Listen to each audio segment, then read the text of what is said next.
Controller.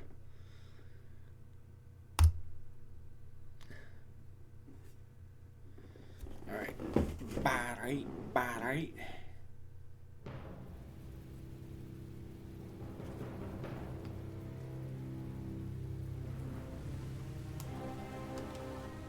Alright.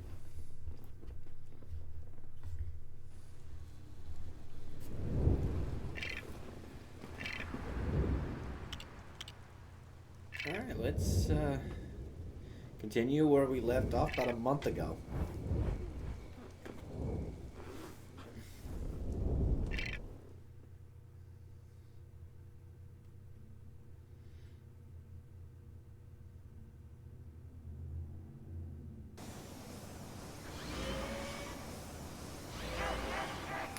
Oh, not this fucker. Not this motherfucker.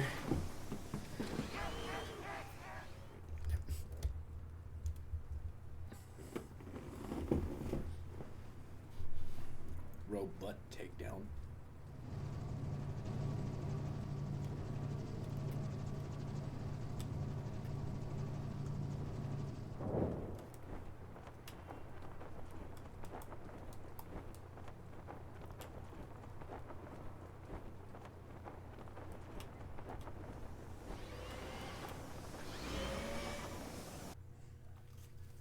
Battery. Hour of need, Gotham looks to Batman. As supervillains run amok, it's time for our very own superhero to save the day. And yet the Caped Crusader is nowhere to be seen.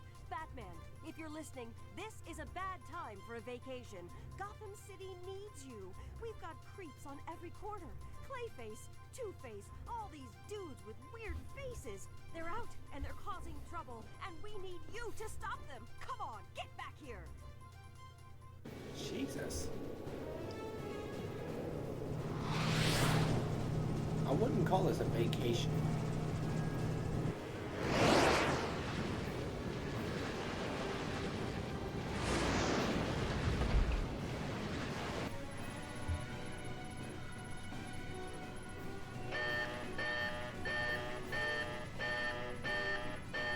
I thought I took care of him. If I had $1 for every time I said that.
Bruh.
Bye.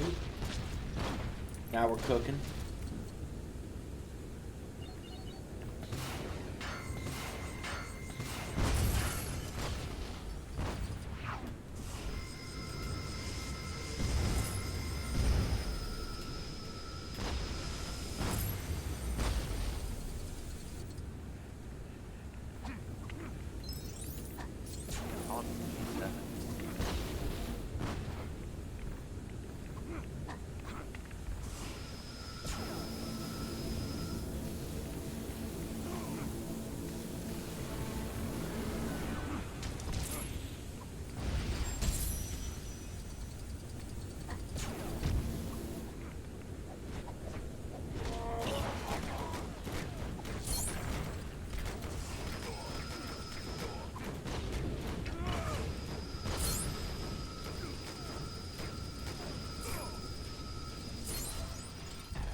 Keep flying. I'll deal with this.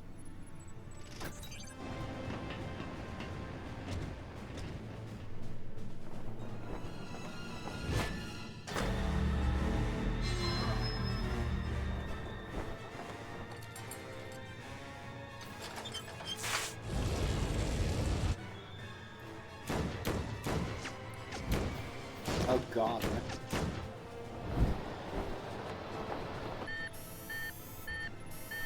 Lex, we're losing altitude.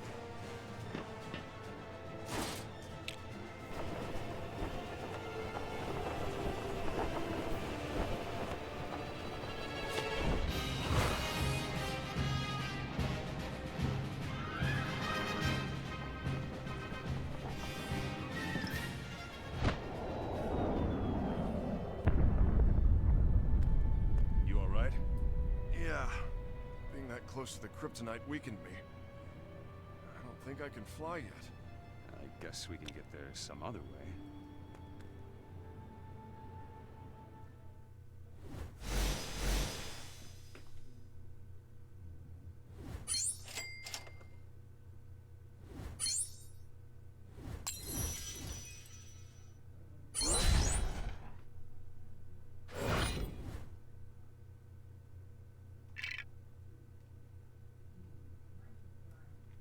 Okay. Saved a citizen in peril. I don't even think I realized it. Bruh.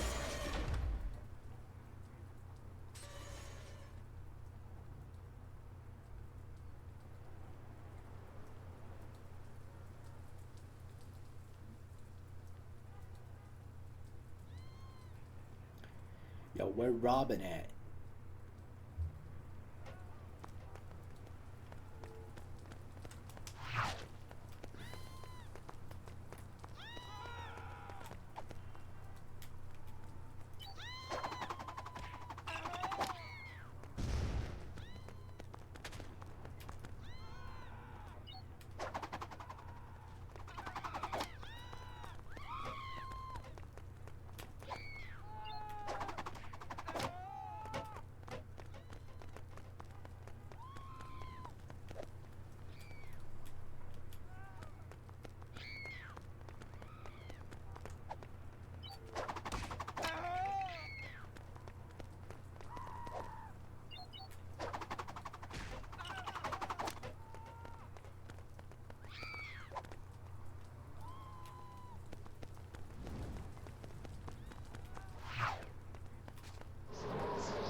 Well, why not?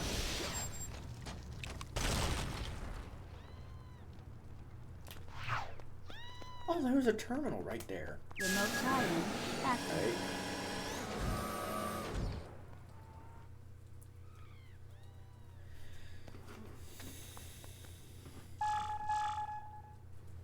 Right. Bruh. Ain't no way, bruh.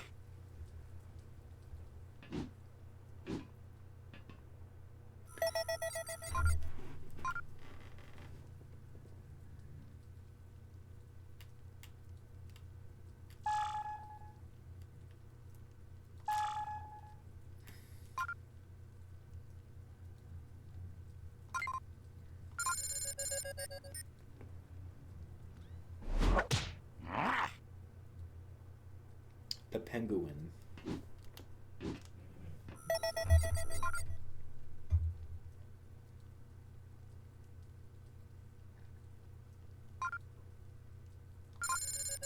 What can I do for you, sir? The hackles. On its way, sir. Forgot that he deconstructed the fucking Batmobile.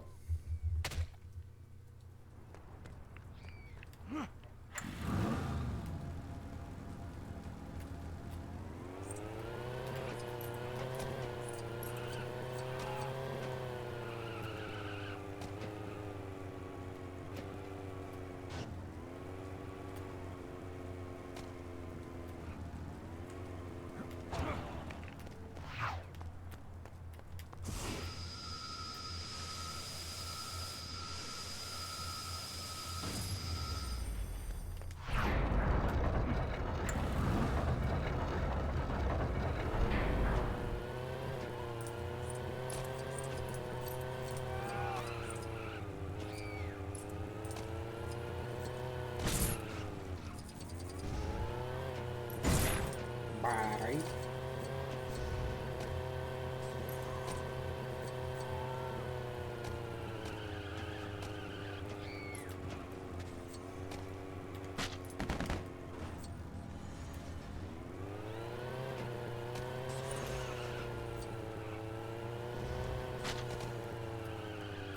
Go Bahrain. The Bahrain. streets may seethe with criminals. Arkham's most dangerous inmates may have taken residence in our cherished landmarks, but it's business as usual for many citizens. Demonstrating the resilience and can-do attitude which has seen Gotham City safely through similar crises in the past, commuters have abandoned their cars and headed for the metro system, a reliable refuge from the... What? Oh. I'm sorry, we're just getting news of a big explosion at the Midtown Metro Station. Citizens are advised to make alternative travel arrangements.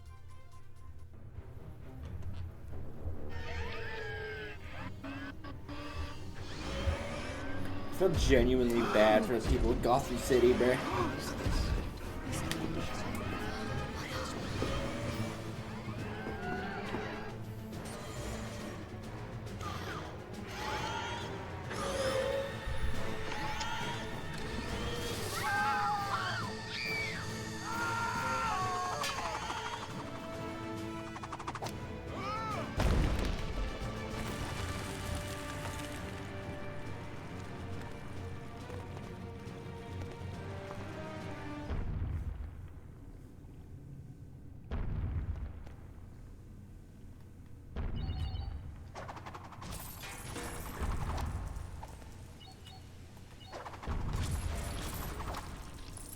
Oh, yes.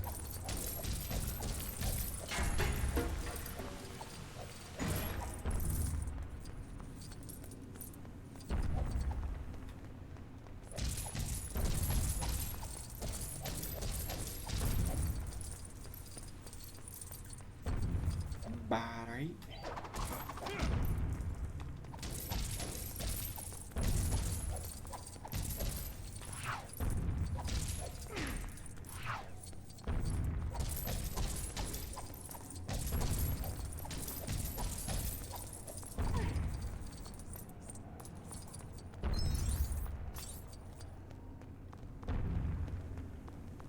Yo, where my demo suit at? Where my demo suit at, bro? Oh my god.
Bruh.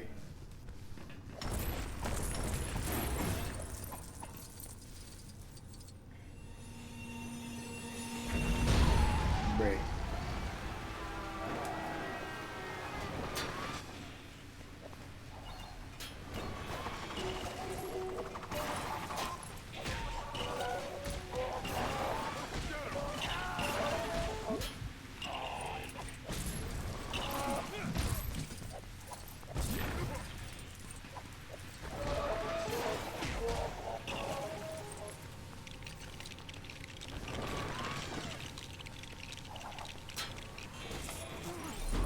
Jump on, you little bitch.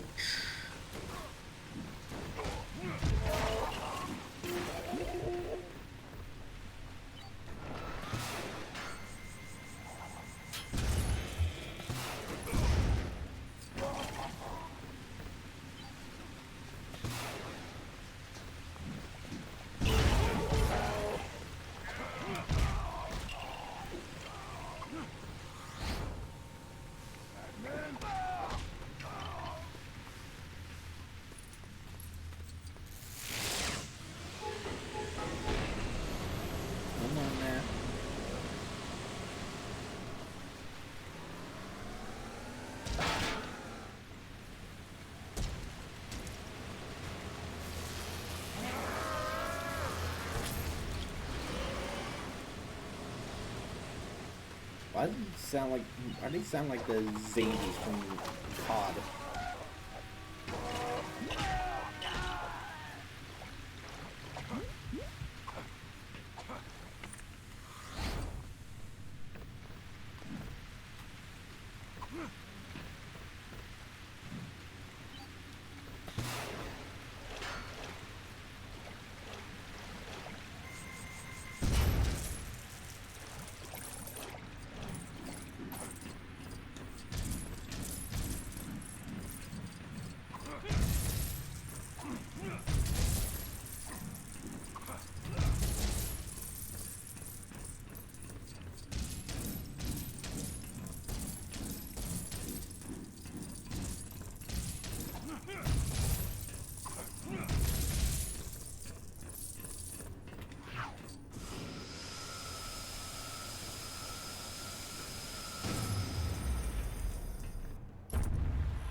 One more thing, sir.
Bye.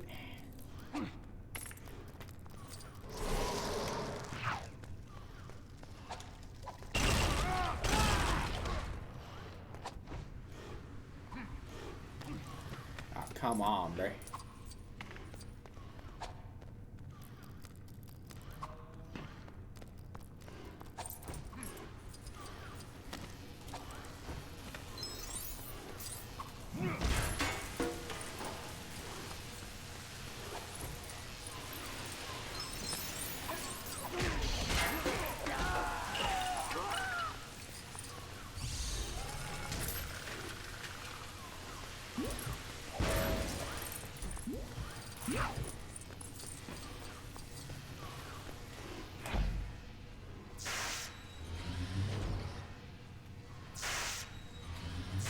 Okay. I shut all three of those off.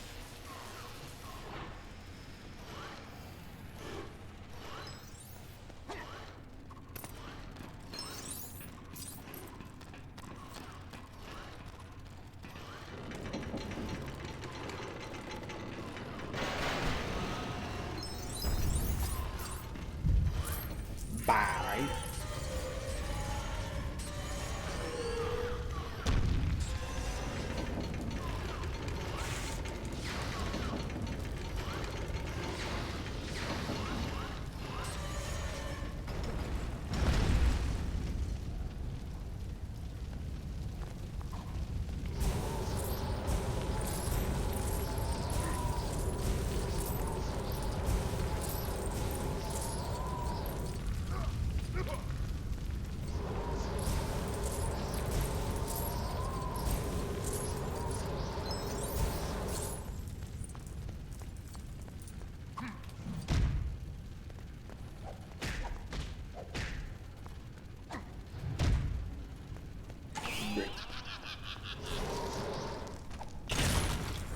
Ah, gotcha. Bray.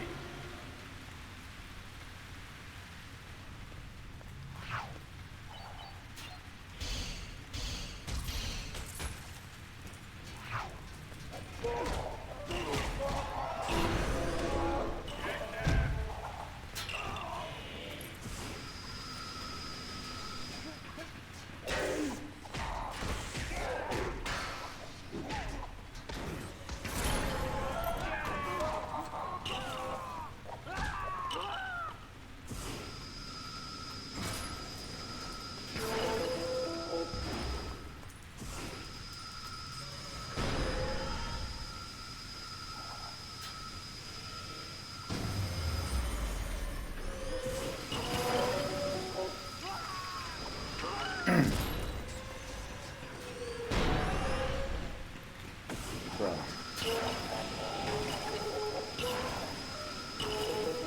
I'm sending so many of those damn bots after me, bruh.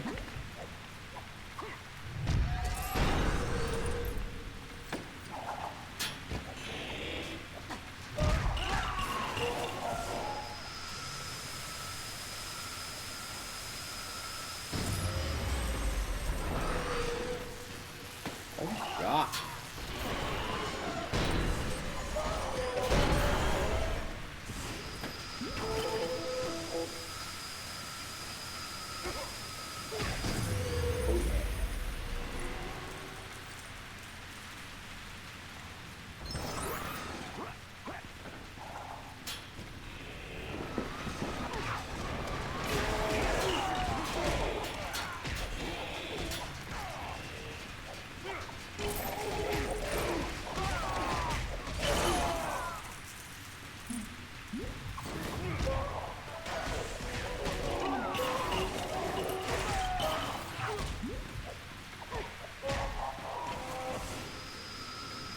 Apparently, I'm fucking blind.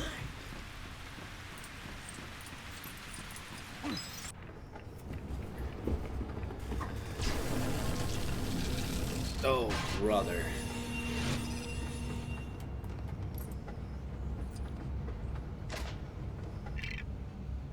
Alright, let's save here in case my game fucking crashes.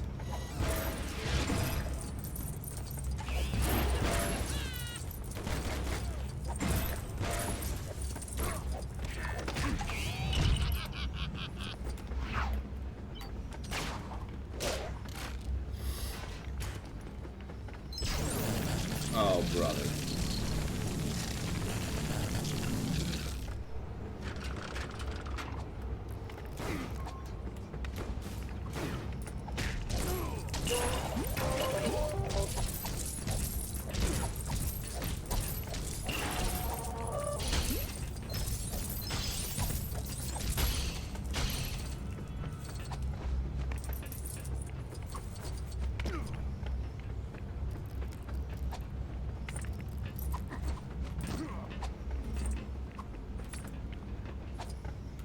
Bruh.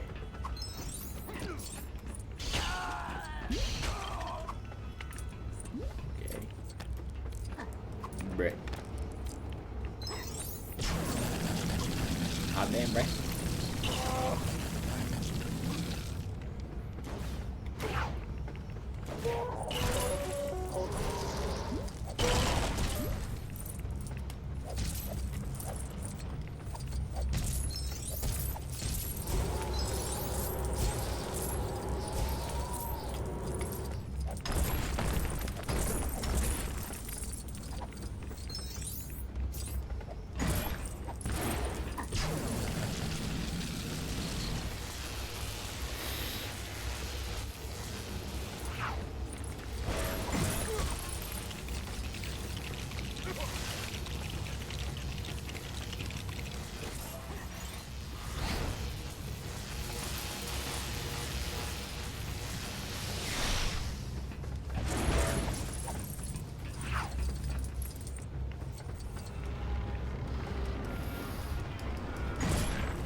Oh my god.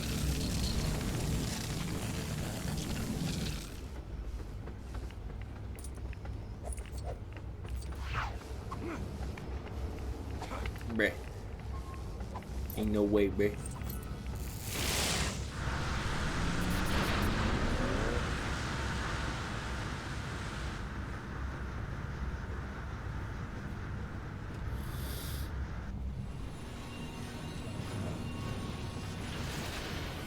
Ain't no way you're spamming skip in my chat already, bruh.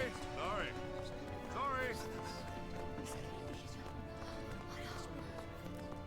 Bruh, ain't no way, bruh.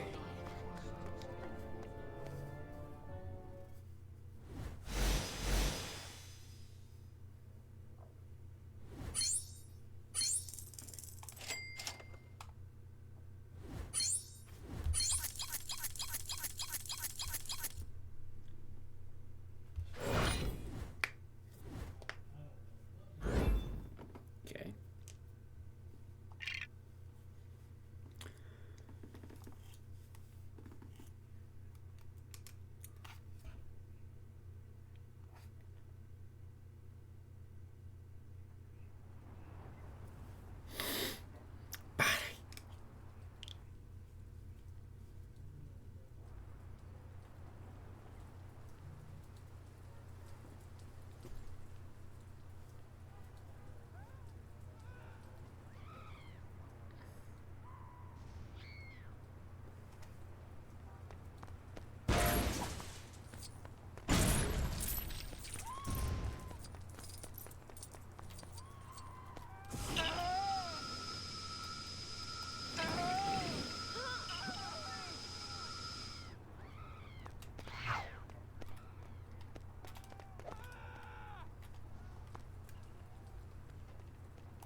No.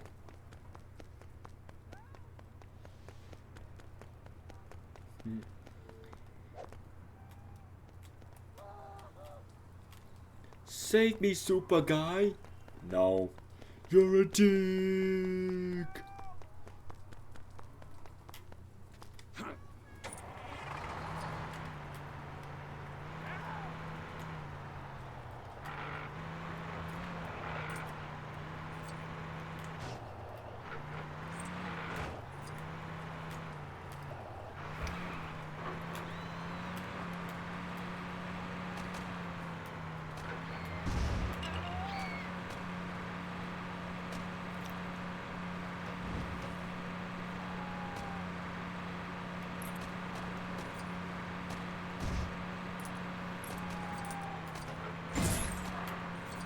talking to you, sir.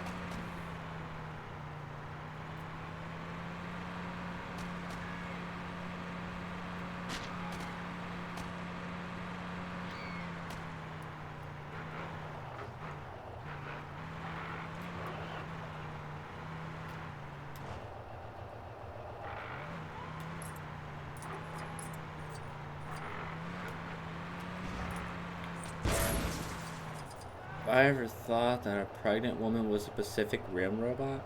No, I've never even thought about that.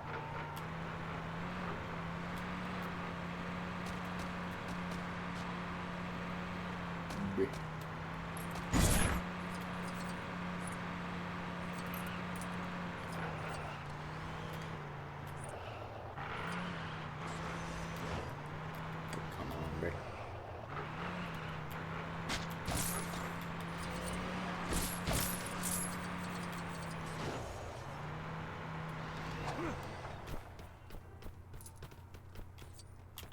Remote tie-in active.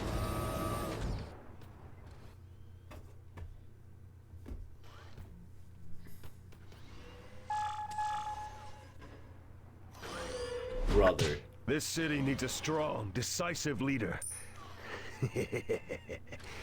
Or maybe not.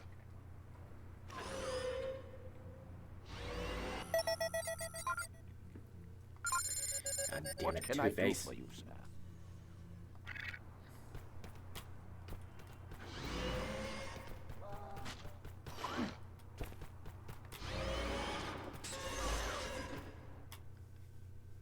There are confused reports tonight of disruption. Did I turn on the off my city's notifications? metro lines. The What do you mayor's mean? office has released a brief statement citing technical difficulties, including issues I'm just related not- to the rampage of I'm just not on my robots. PlayStation tonight. Shocked commuters have I'm on cited my both PC, Batman bruh. and Superman. Although I All am metro using lines a remain controller. shut at this time.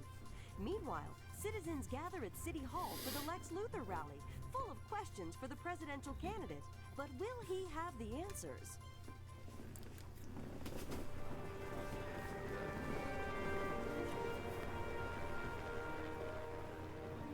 Fellow citizens, thank you for joining me today.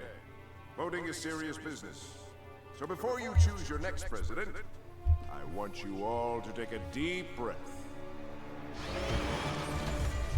A really deep breath. What do you think of your presidential candidate? We'll do anything he says! We'll do anything he says! Do anything he says! Vote for him! Make sure they've all had enough, then we move on to the next campaign stop.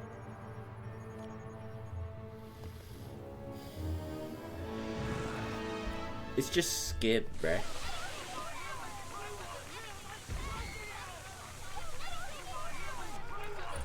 What are... Just mass fucking hysteria.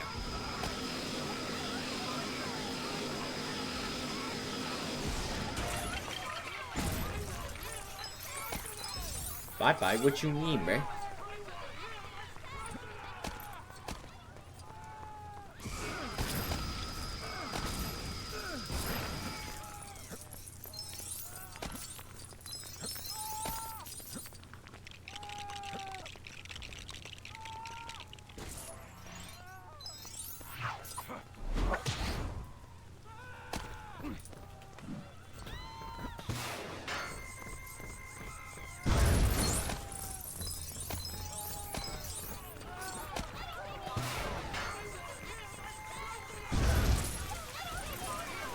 We fucking get it.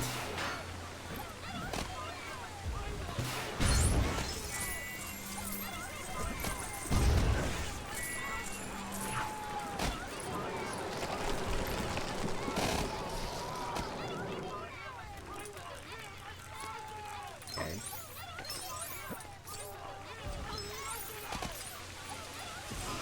What do we need to say? Bro, we fucking get it. Got fucking doused with the Joker gas, bruh. We get it. Bruh. Ain't no way.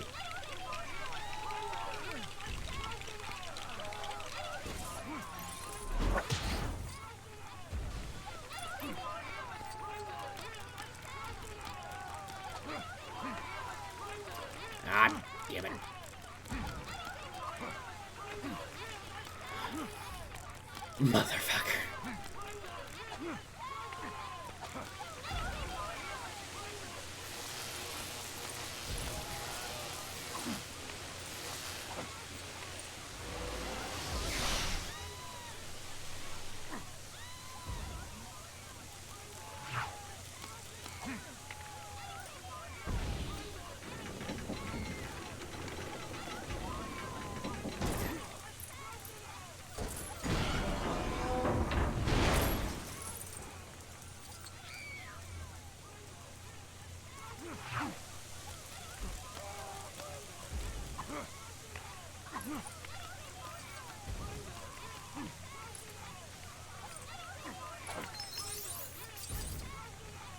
Yes, yes, we fucking get it!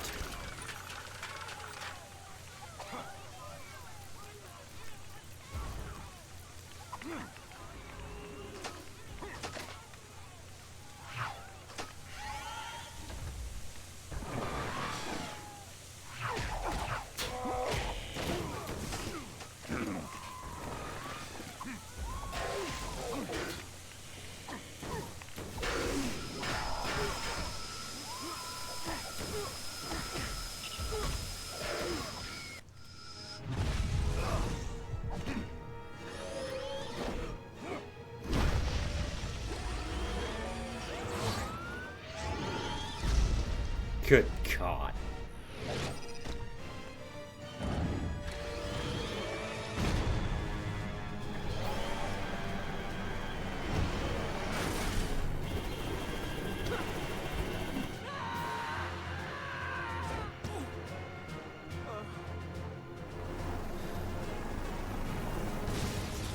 You're joking.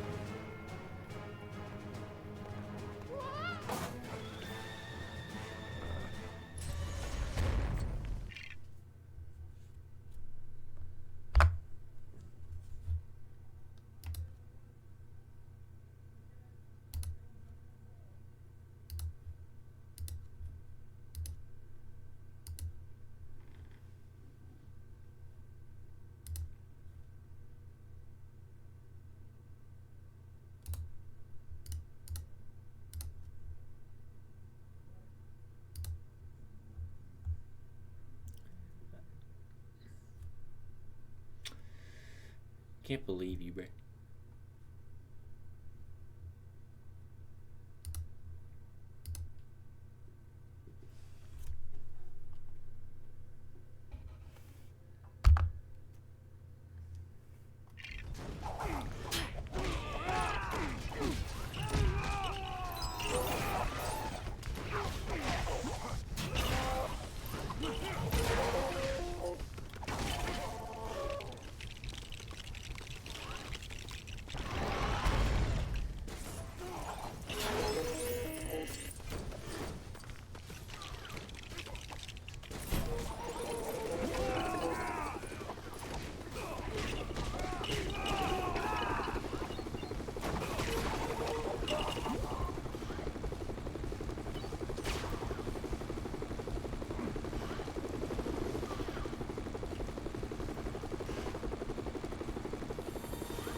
Of course it's a bat symbol, bruh.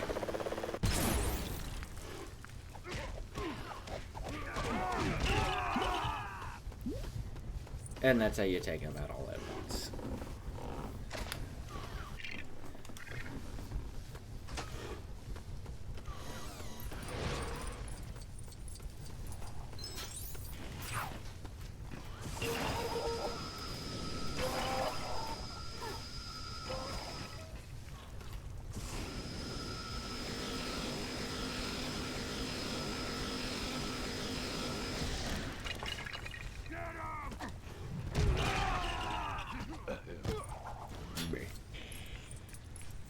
Okay, he can't fly yet. He still can't fly yet.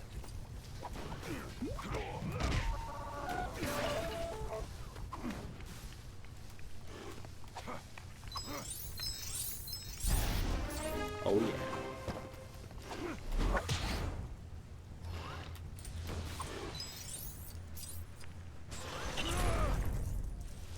Damn!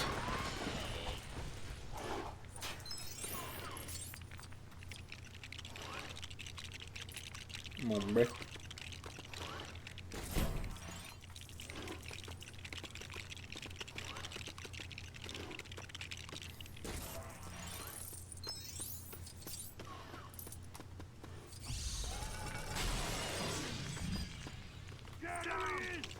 Come on.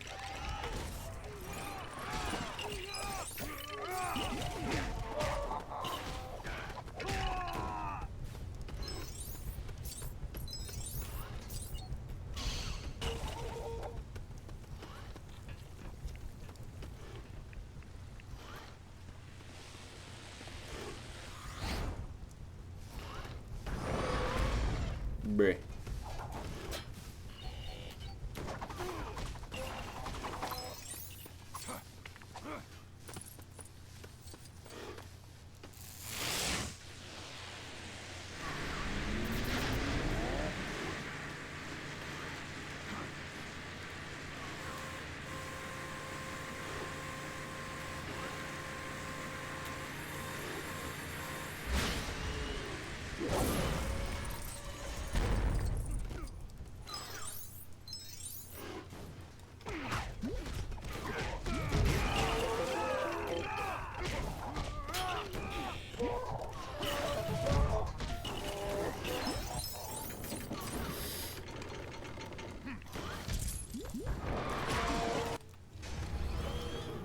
They're going to take off.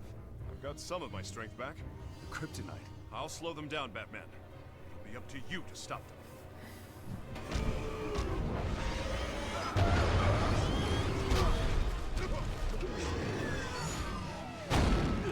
This time, Lex, I'm going to pull Batman apart. Literally. Robin.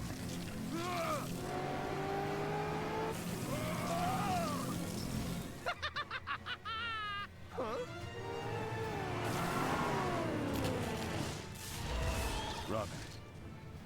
Great job. What?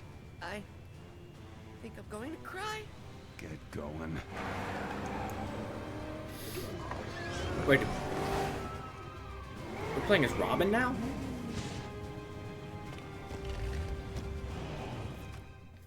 The Robin Mobile. Okay.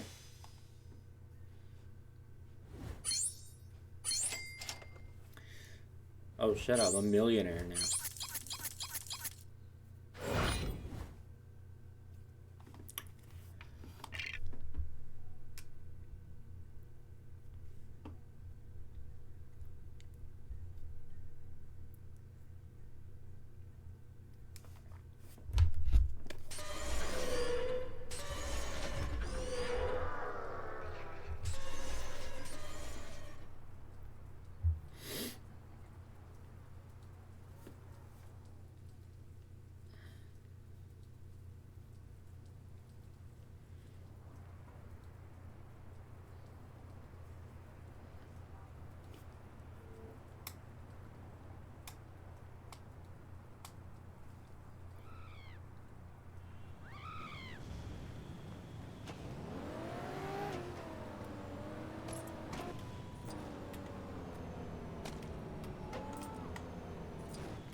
Bruh, come on.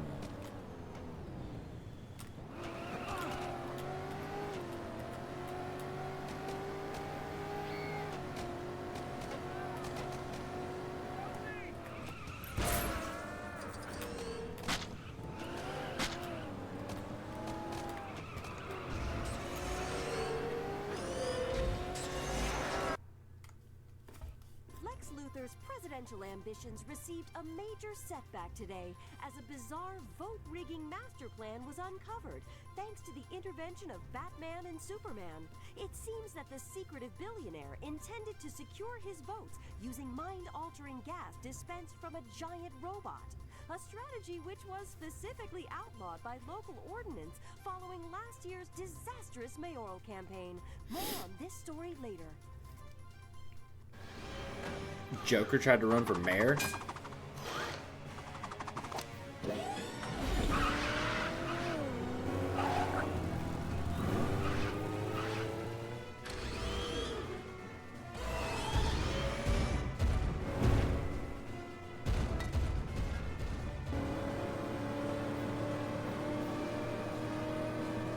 Take a left up here. Okay.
Come on.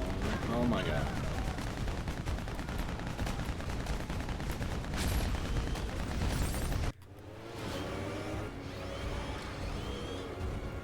Take a hard right. Now left.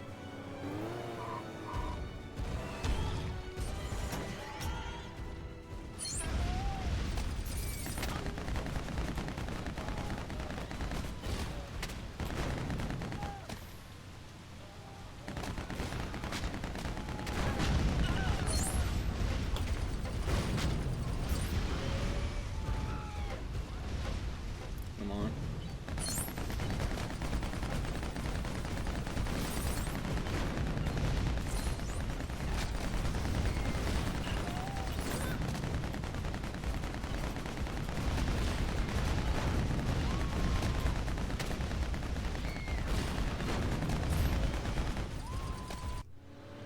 We're not losing them.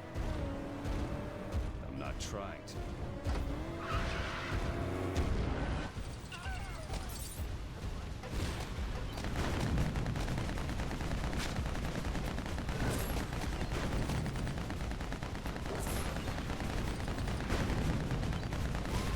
Great.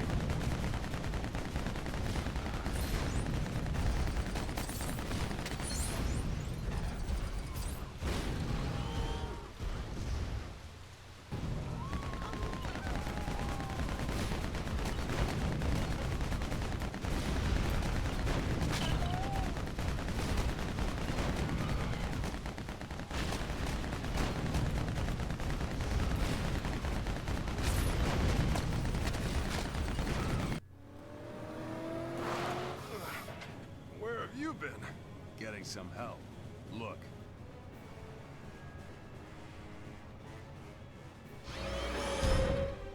Well, Batman, any last words? Yeah. Look, you're on TV. Oh, it's beautiful. It's also visible from space, you idiot!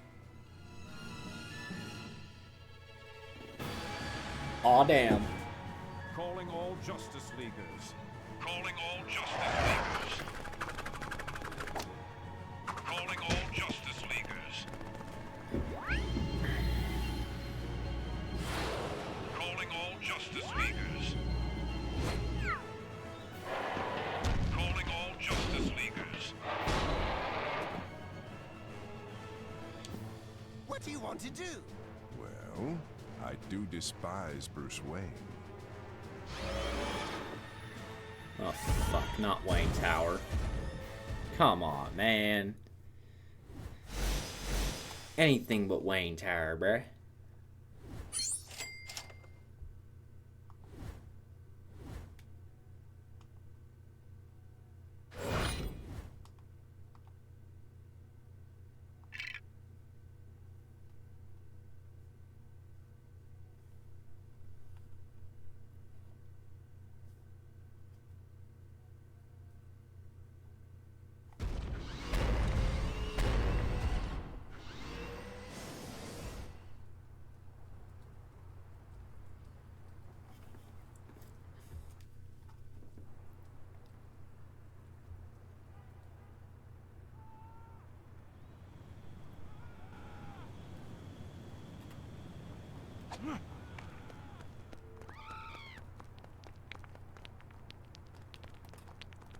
Bruh.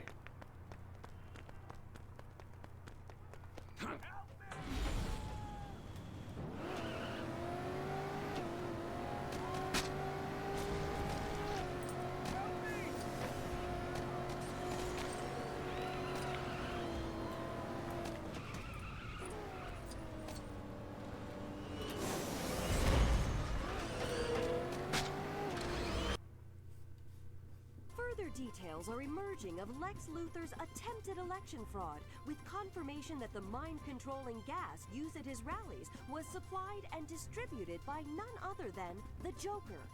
Gotham police denied that the giant white face, green hair, and broad grin of Luthor's robot accomplice should have alerted them sooner to the Joker's involvement, claiming that exposure to the mind-control gas made them inattentive and forgetful. Yeah, that was the gas. Definitely the gas.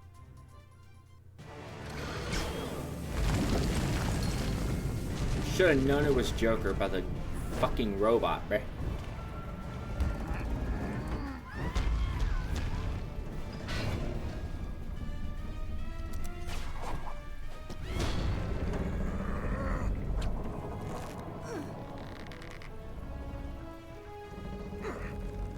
Thanks. Don't let go yet. I wasn't going to.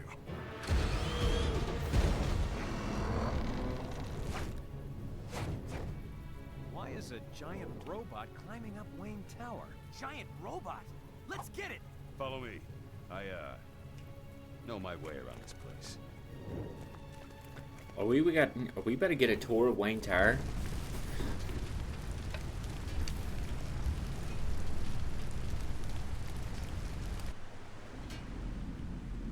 On you, sir.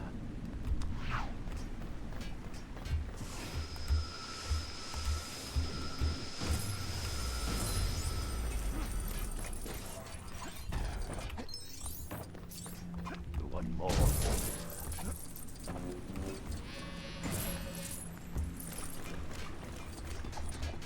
Okay.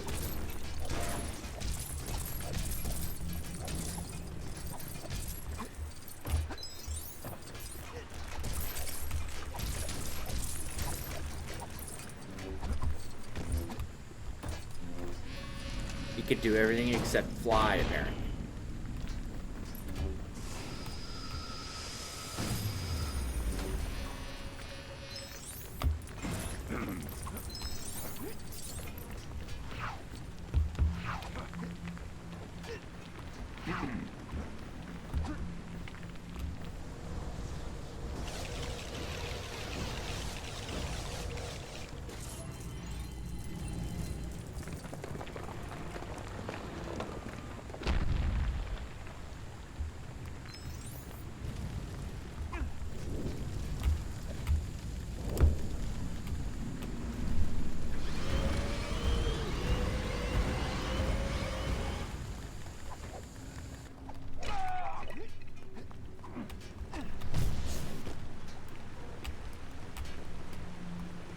How does Green Lantern not have super strength?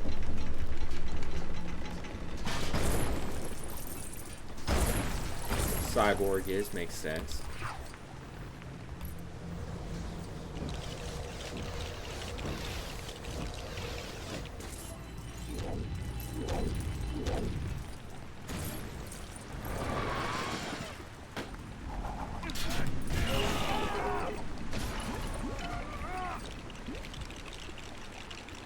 Oh, it looks like Robin's getting a new suit. Yeah. It's the fucking ice suit.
graffiti, bruh. Really? One more. Not cool.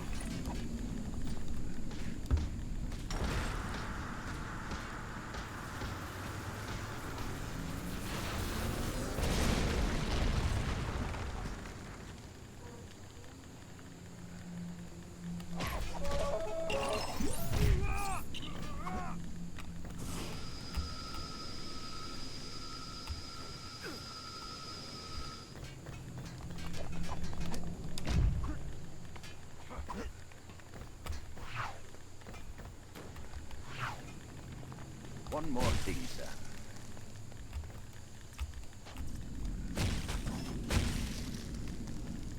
Bruh.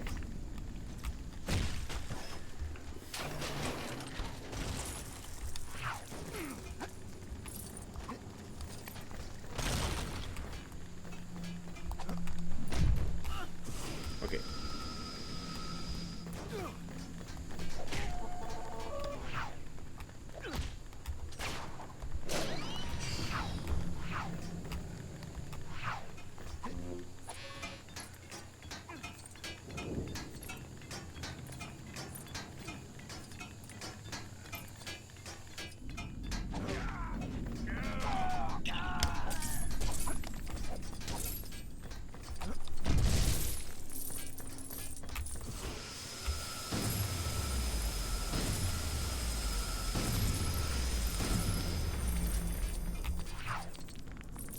Bye.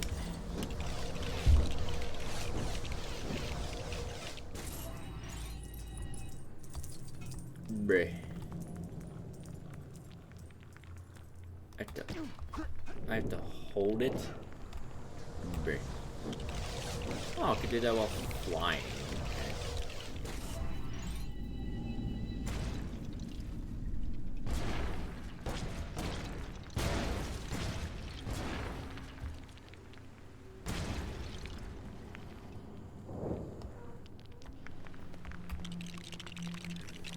Okay. Okay.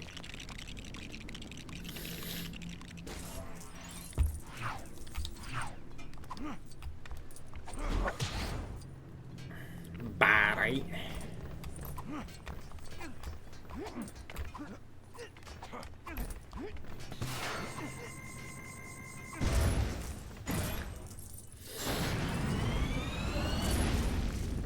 Jeez. Robin, put out those fires. Yes.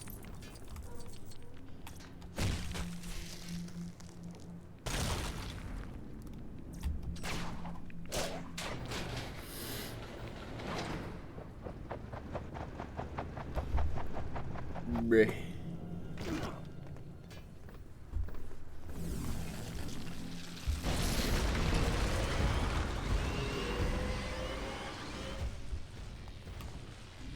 Yo, why is King Kong climbing Wayne Tower, bruh?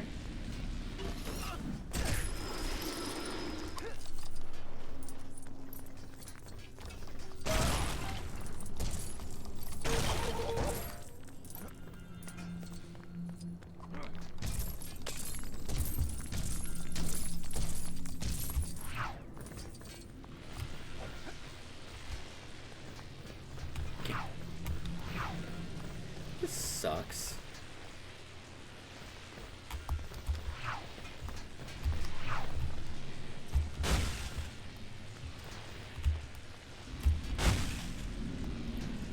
Bro.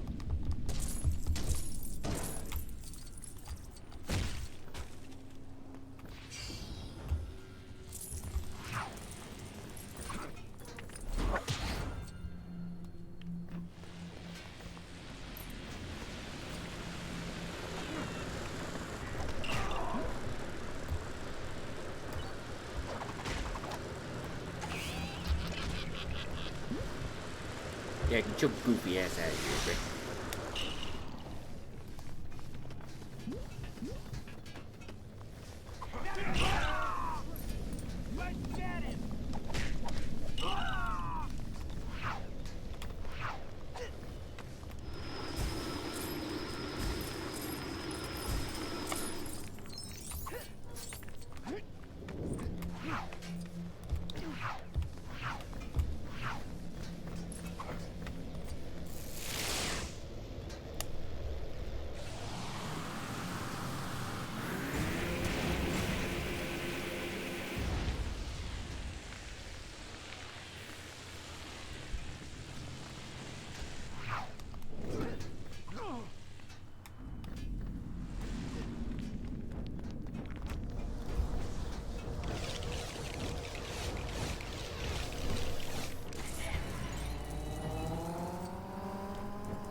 Really?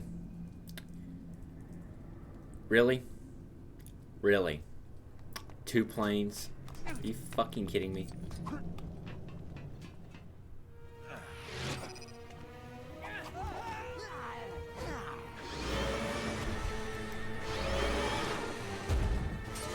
Oh boy.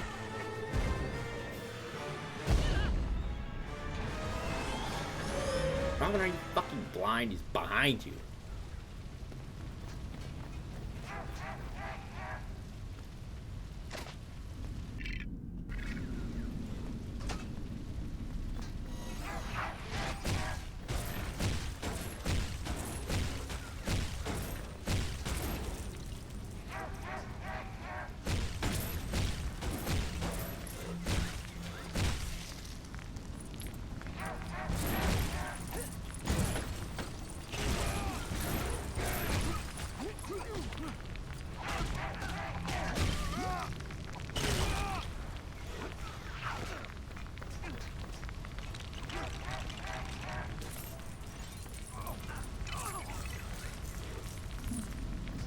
Okay. So Cyborg can't walk across toxic chemicals. Okay. Good to know.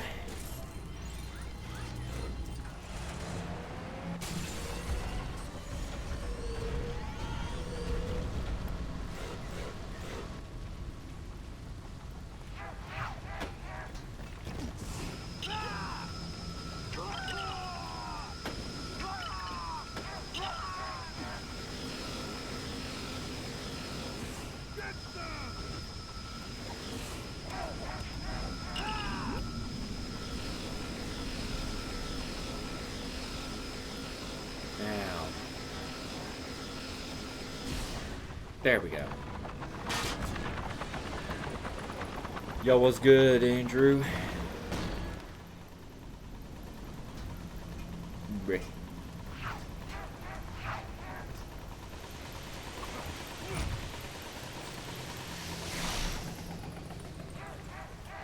Alright, Robin. Yeah, boy.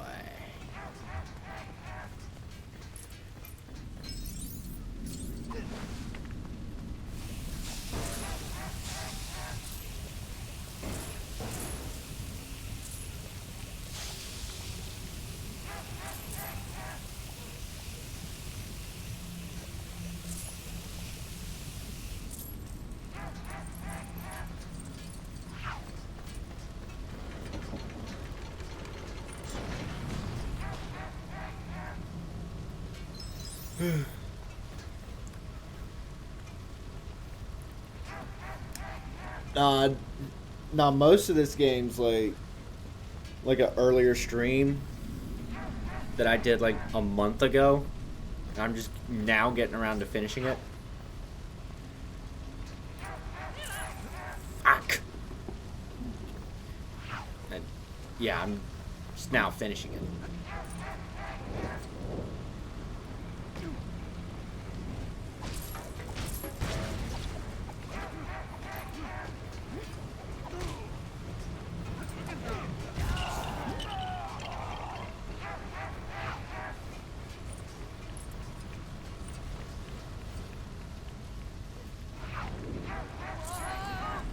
Bruh. Bro, my God.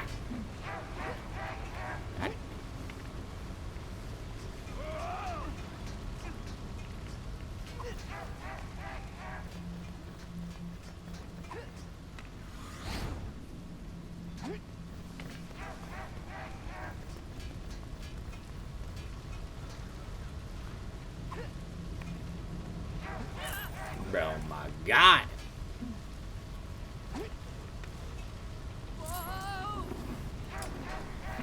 Fucking damn it.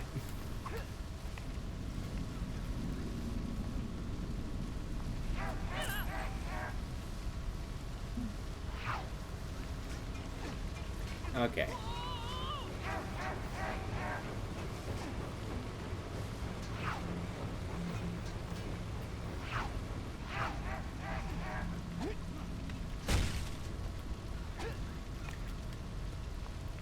Bro, let me across, game. God damn.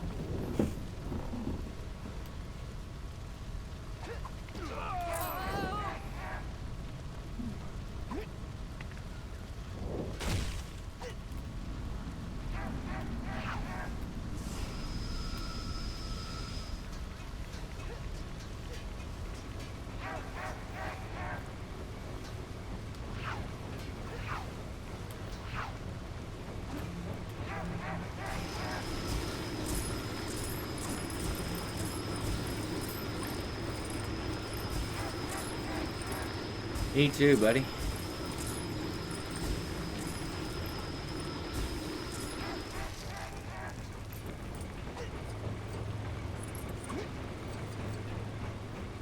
And I missed last week's Nostalgia Thursday, so...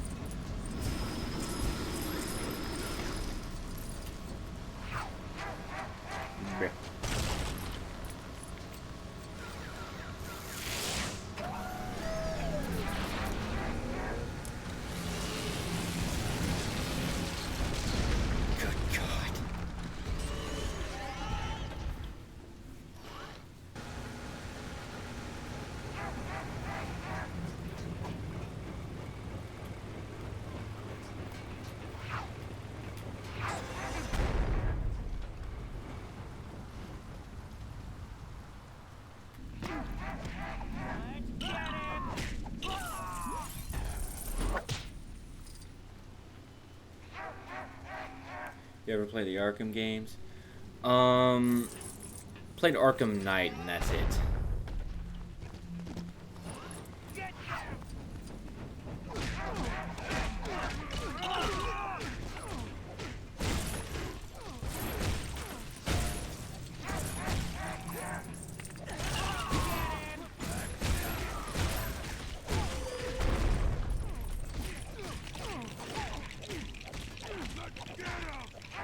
Yo, don't crash out.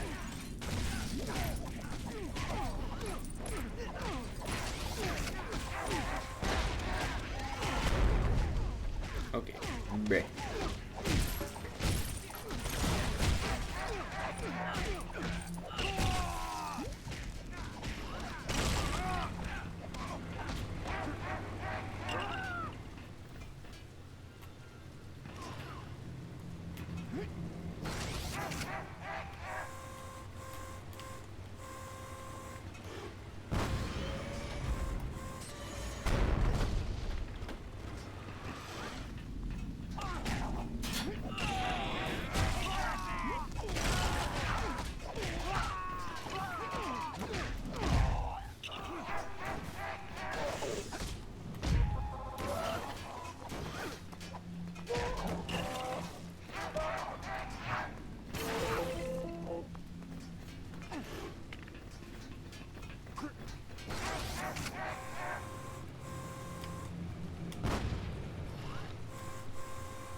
Oh God.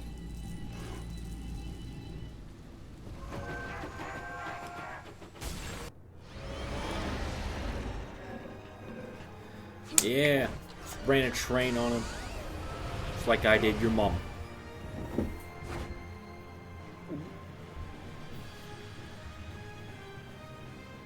Just tuck your knees, you'll be fine.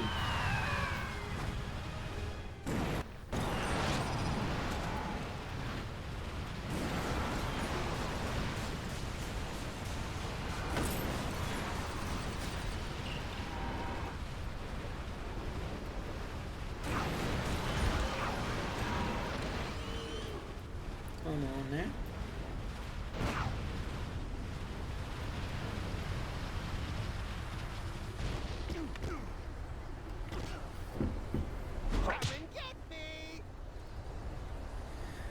What other games am I playing? I'm trying to find some other games. Like I want to try to play Siege and Fallout. Okay. Night, Dad. Love you. Love you too.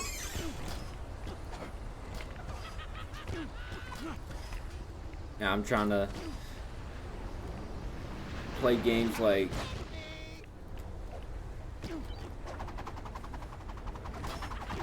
Bleh.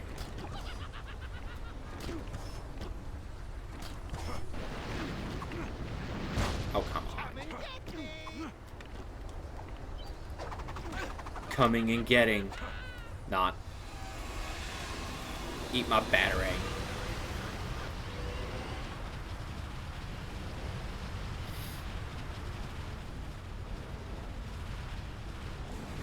Bleh.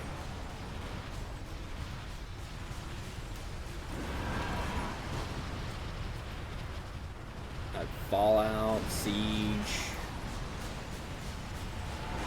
various other games that are also popular, possibly. I don't know.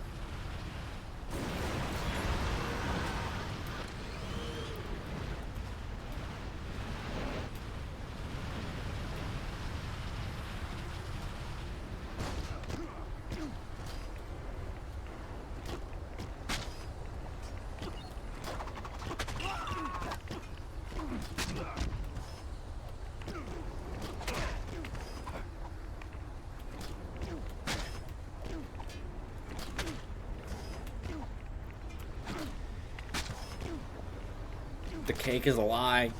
It's a bomb. The cake's a lie, chat. It's a bomb.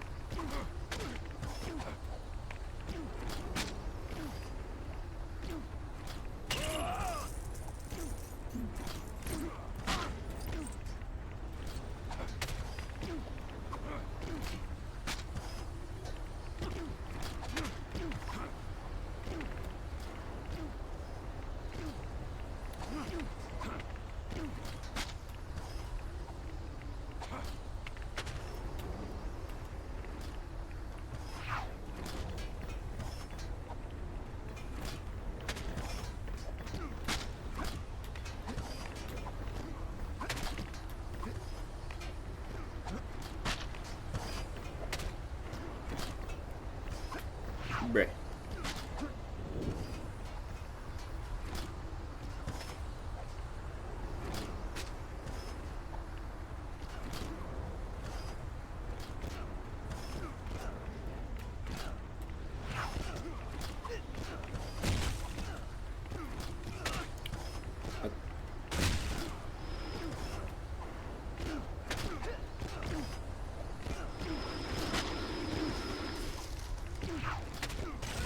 I got just killed Cyborg.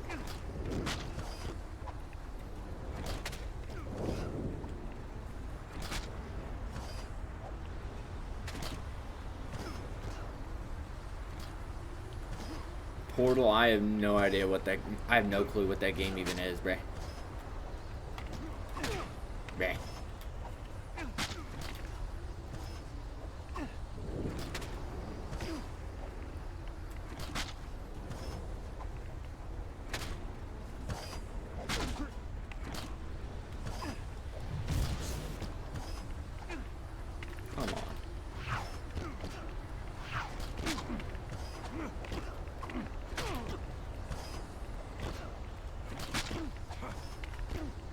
How do I get him to...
brother.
Ha! Got your goofy ass, man. Come on!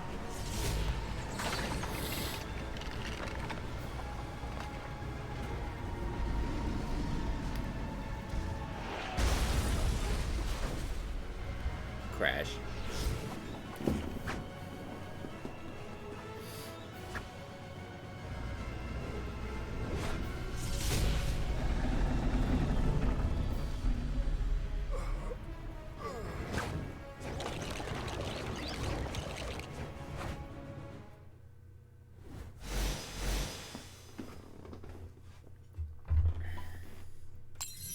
My name?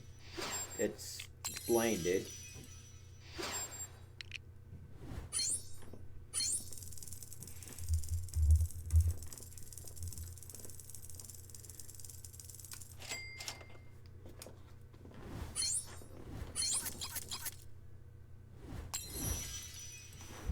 Blaina. Why?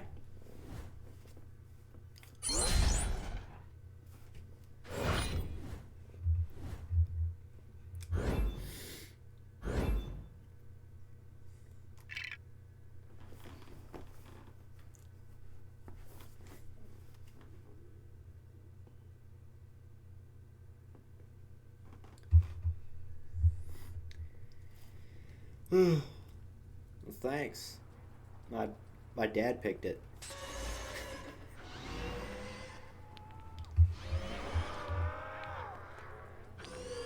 Bruh.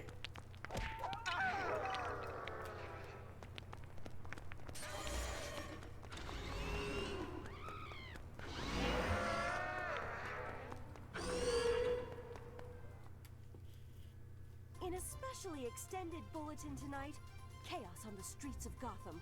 Green Lantern, the Flash, and Cyborg battled Joker on a giant robot while falling from the top of Wayne Tower. Superman and Wonder Woman struggled to support the collapsing building. Batman and Robin battled bad guys high above the city. Lex Luthor's presidential bid dismissed. But first, the weather. Rainy. Blaine, Wayne? Fuck you mean by that? Oof.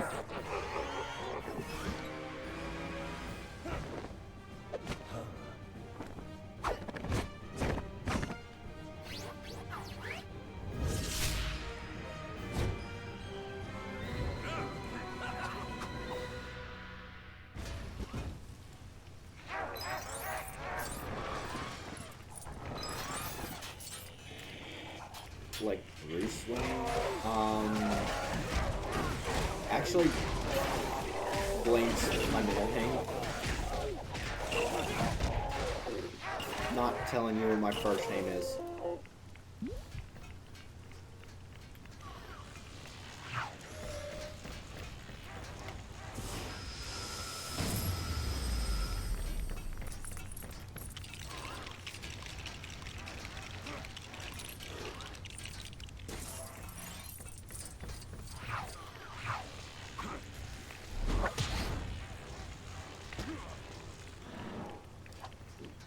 Guess. Oh.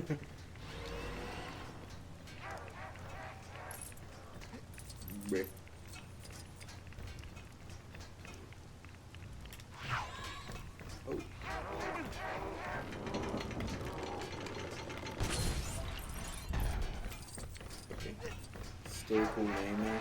Yeah. Yeah, it's not as, yeah, it's not very common, is it?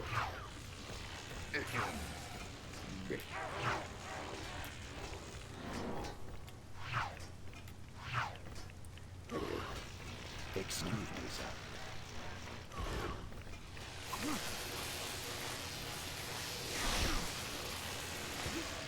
Oh, wait. Yeah.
Okay.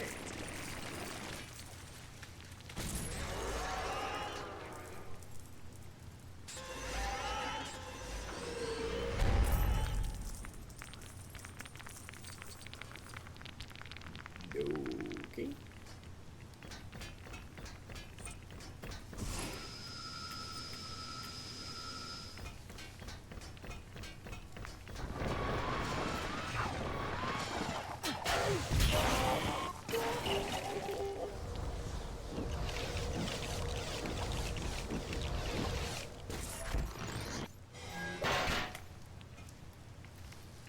Okay.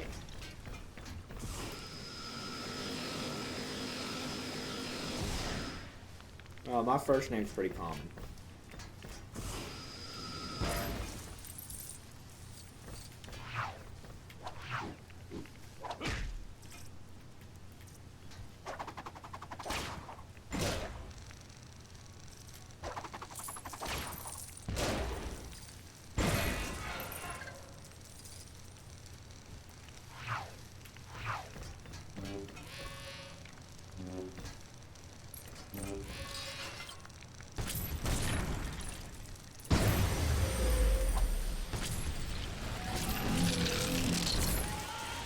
We are actively dismantling him.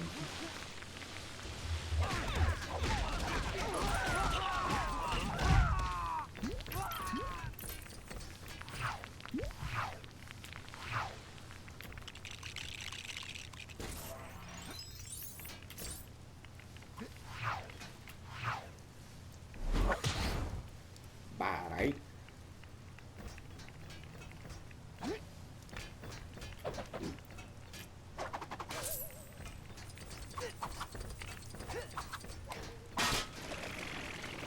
Bleh.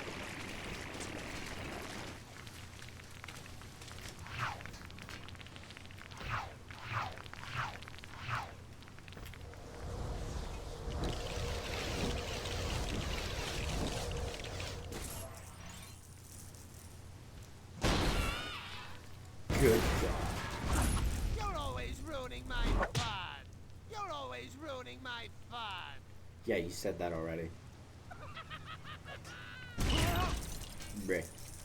The cake's alive.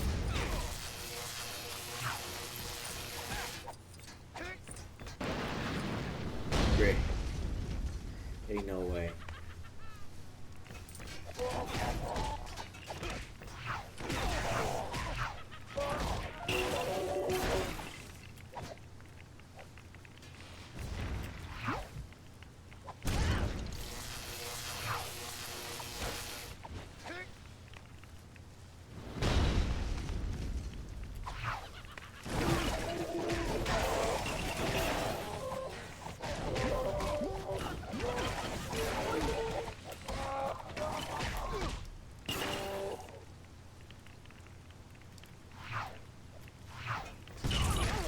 Bruh.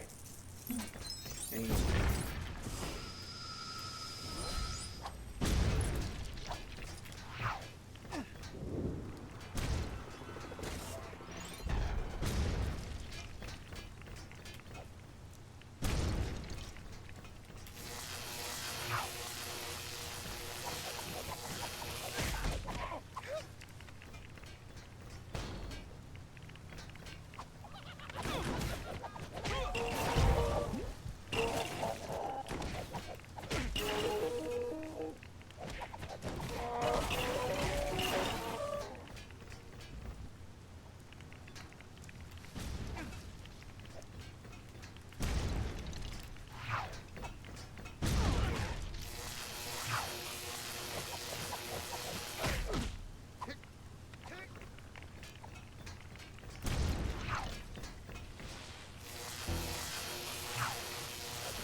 Oh no.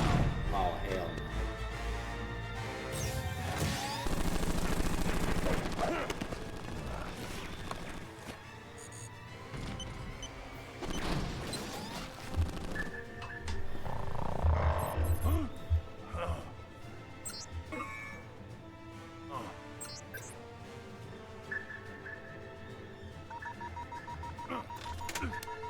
Lex got garbage, ain't he?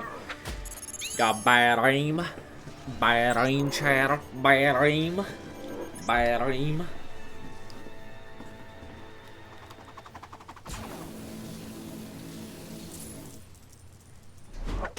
Is that all you've got?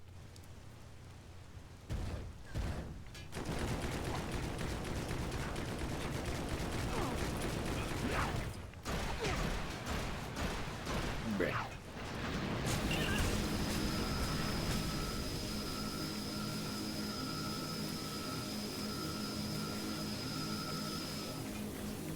Bruh.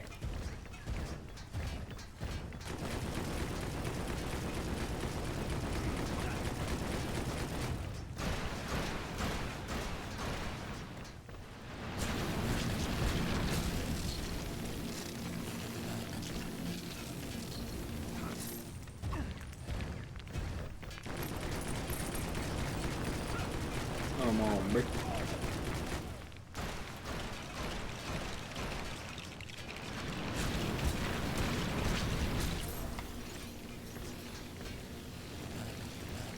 Your goofy butt behind you.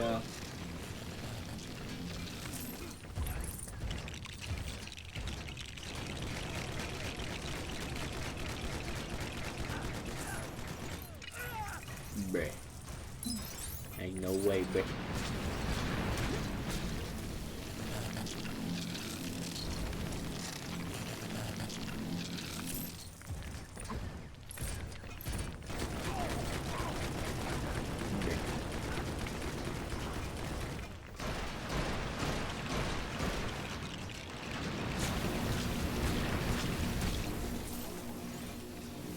Oddly, sir. Weapons online.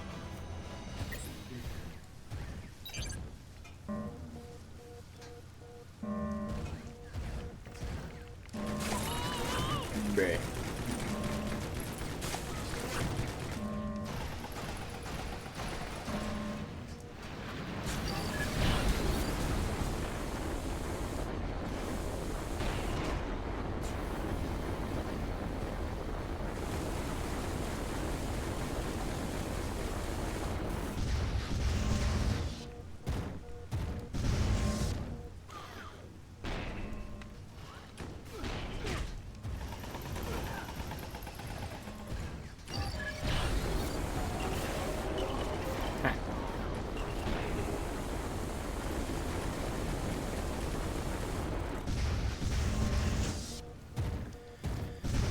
You asking what my favorite movie was, or? Bruh. Ain't no way. Alright, fuck it. Hamster mode.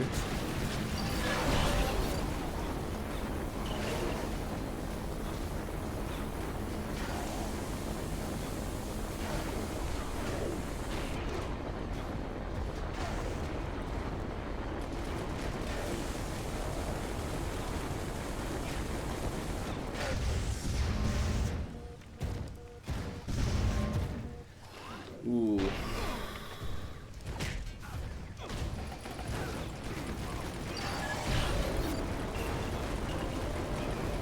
Yeah, that's a tough one. Part of me wants to say Step Brothers.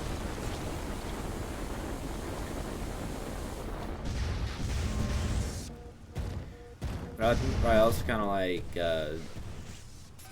Back to the Future.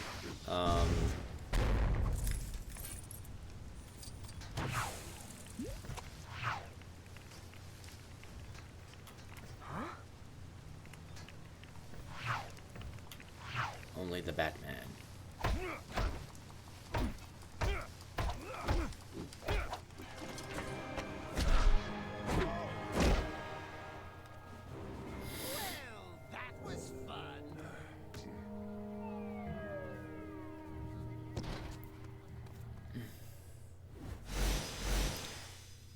I like all three of them. But my favorite's gotta be the first one.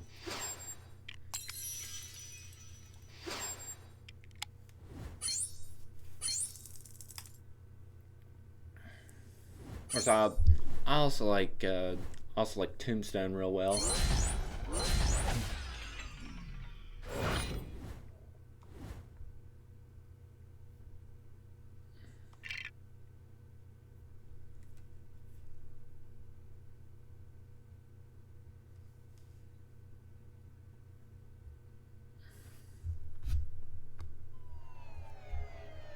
Great work, Batman. I have to admit, I couldn't have done it without a little help from my friends. A little? Well, Bruce Wayne said when he was given the Man of the Year award that everybody needs help now and again. Well, he is a wise man. So, Bats, you need a little help rebuilding the Batcave? No, Robin and I. Yes, we'd like some help. Say it with me. Okay, we probably could use some. Are you asking me? Are you asking me to help you rebuild the Batcave? Well, no. I was asking Green Lantern. I don't think this is your color.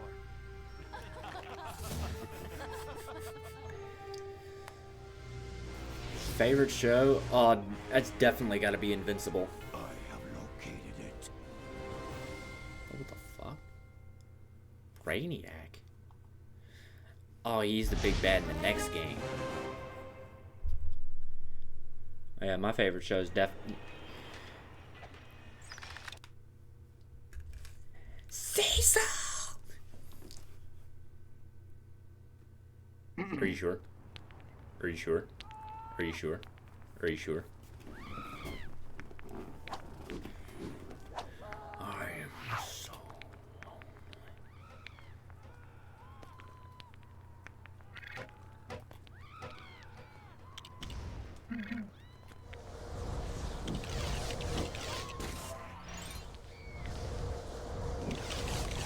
Where is Underman? Where is he? What?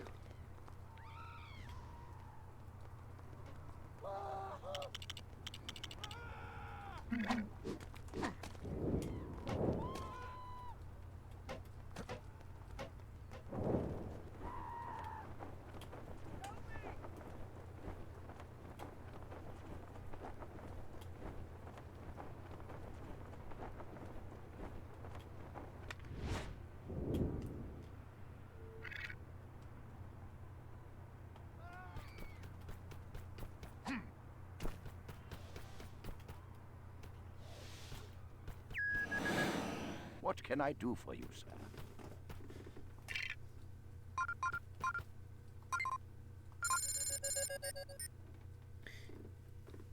If he's invincible, This city needs why a can I strong, see him? decisive leader. Or maybe not. Oh, make up your fucking mind, Two-Face. What can I do for you, sir?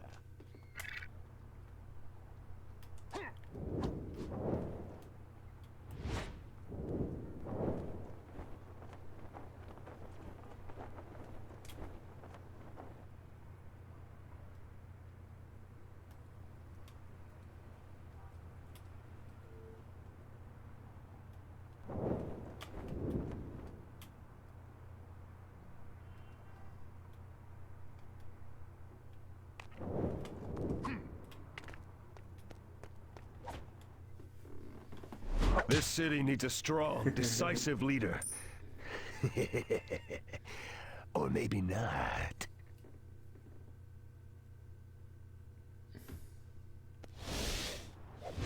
What? How is he doing that?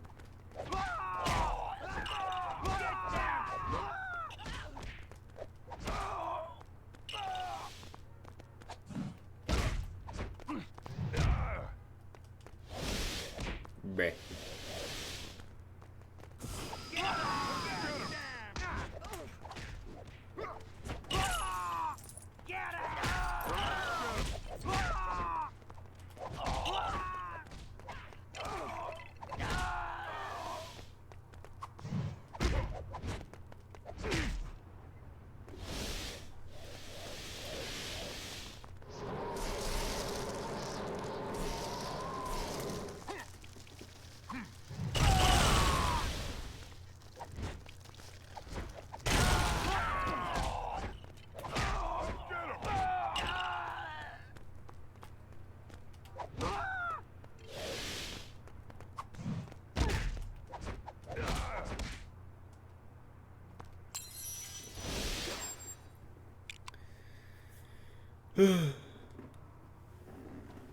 I'm trying to get into watching that.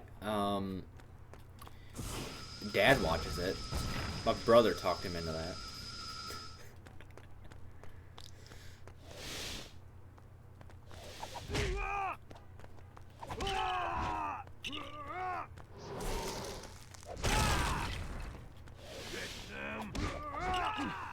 Let's get him!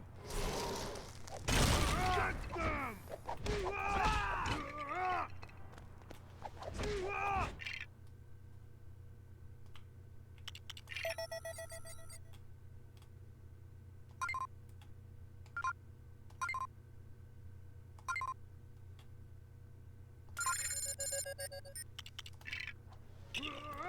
Okay. Get them!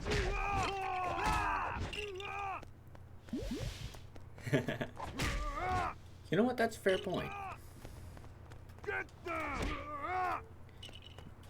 I mean, it's not that I don't think I would like it. It's just I haven't really had time in between, like, you know, this, the, you know, work and the classes.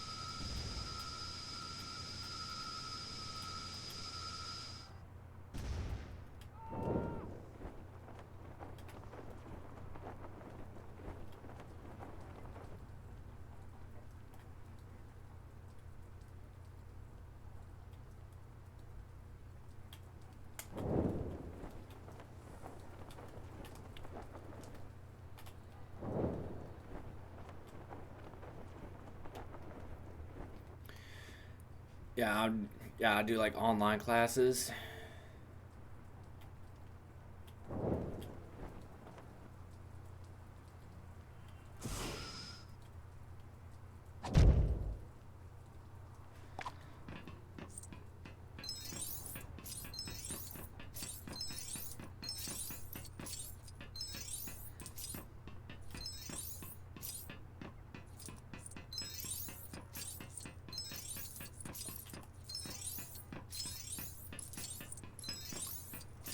I am studying IT.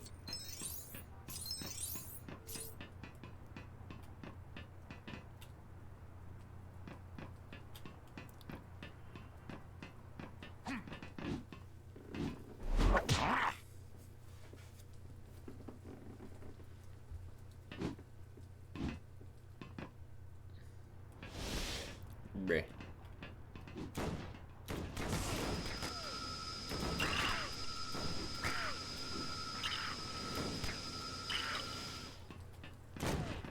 And whose bright idea was it to give a penguin a revolver?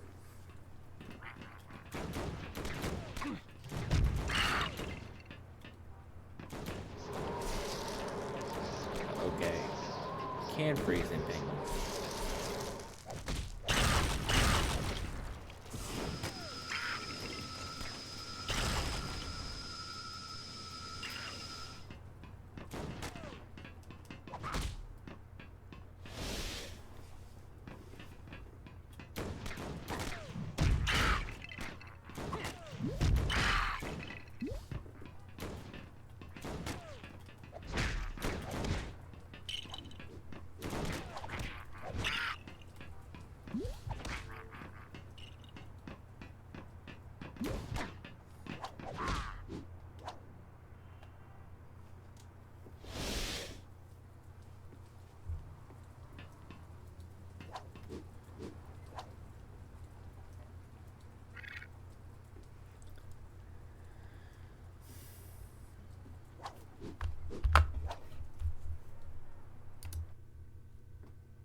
Bye.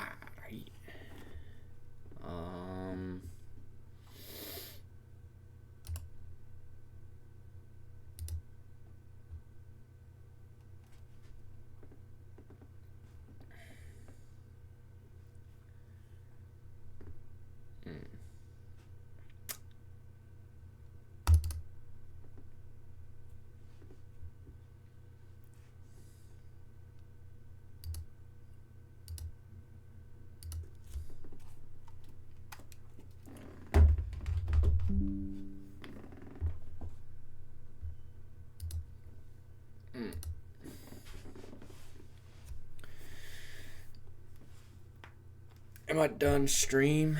Nah,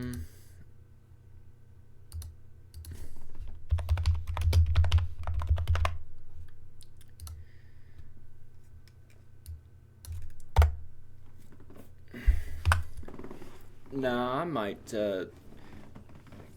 actually react to some stuff. I don't know.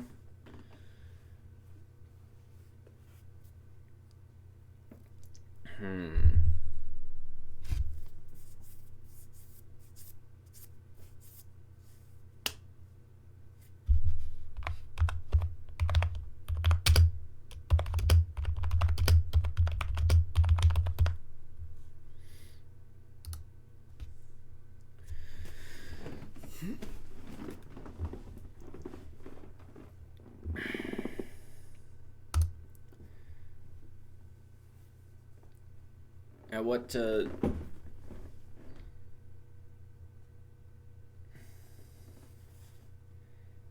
stuff you think I should react to?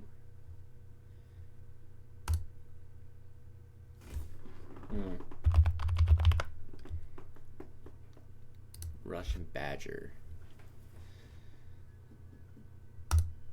A little racist? Sorry this video is so messy. I downloaded Gmod Spider-Man off the workshop to fix his fingers in Blender, and now all his friends are here and I hate myself. So these people in China wanted to pay me to play this game called Marvel Rivals, and it immediately made me suspicious. Do I really want to give China my credit card information? They hounded me with multiple emails from NetEase directly, emails from third-party middlemen, adding me on Discord, offering me hundreds of thousands of dollars, and I was straight up confused. I don't know what kind of game developer comes across my videos and is like, yeah, we gotta work with this moron. If we crush up enough orphans, ChatGPT will get better. Guys, that was one round. If your email...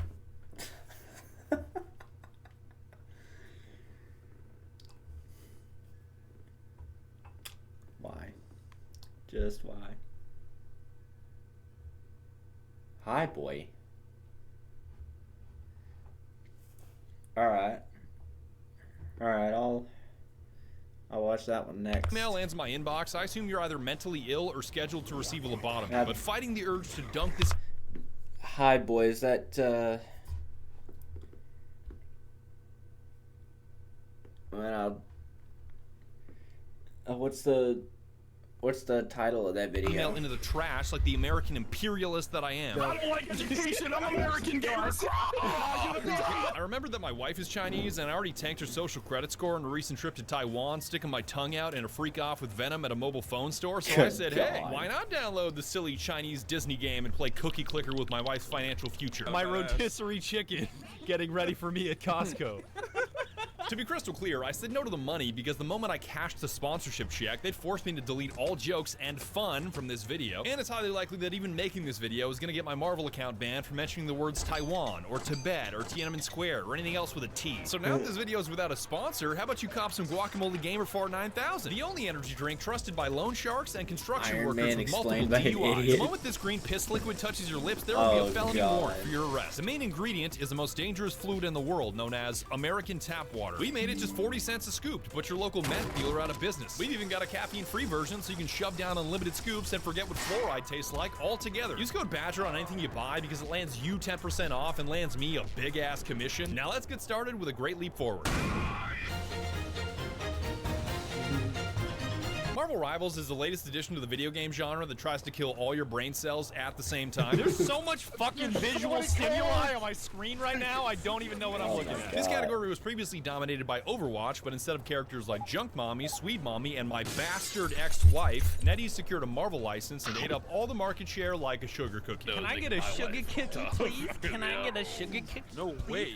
I would like a sugar cookie, please. And the popularity should come as no surprise, because this shit is a blast for two very specific reasons. Oh my god! What the fuck? What the fuck? What is this? What is this? I couldn't even hit my shield. Reason one has got to be the roster. Anybody that's played Marvel vs. Capcom can tell you that choke slamming your friends with Russian characters Badger from puts this hella universe is effort into unrivaled this, by like, any other crazy. IP. Yeah, that is so true. Tell Conchi to That's stand why I love down, his soldiers. videos. There's an inner city man in the back line. I don't have it.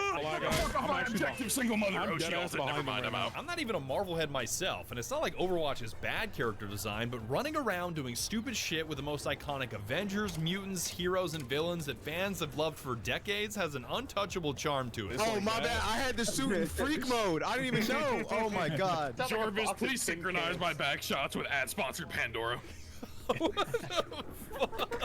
The size of the roster makes it even better because there's so much selection. I'm looking at half of these motherfuckers thinking, I don't even know who you are. Me fighting Namor, you don't believe in women's rights. Gamer. She good, my gamer, she good. For context here, Overwatch launched with 21 characters, Rivals launched with 33, then came 35, then came 37, and it's not like more is better. There was a viral article recently complaining that there are too many choices and learning to play against that many movesets is a burden, but that just smells like skill issue cope to me. I fried my brain with Grand Theft Auto 3 and Gran Turismo 3 on the PlayStation 2, which means that my opinion on video games should never be written, spoken, or heard by any other sentient organism, including a symbiote. But I think a vast collection of characters makes it so anybody can find their favorite, whether that's a high skill ceiling Spider-Man, low skill ceiling Moon Knight, a shark worse than Hitler, and everybody in between. Yosef doesn't play this game, and he just got 25,000 damage on Moon Knight. I love seeing Moon Knight's best way to broadcast. You can't aim. What is there to learn with Moon Knight? You look at the enemy and explode. Reason number 2 is how unserious the whole game feels. The comic booky art style, the third person, the casual friendly brain dead movesets, and these dipshit characters make the whole thing feel so silly. Dirty ass cried all over my back, bro.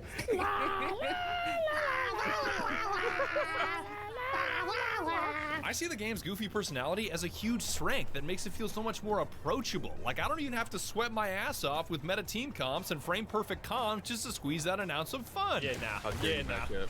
Bully that dude. Holy shit! Oh my god!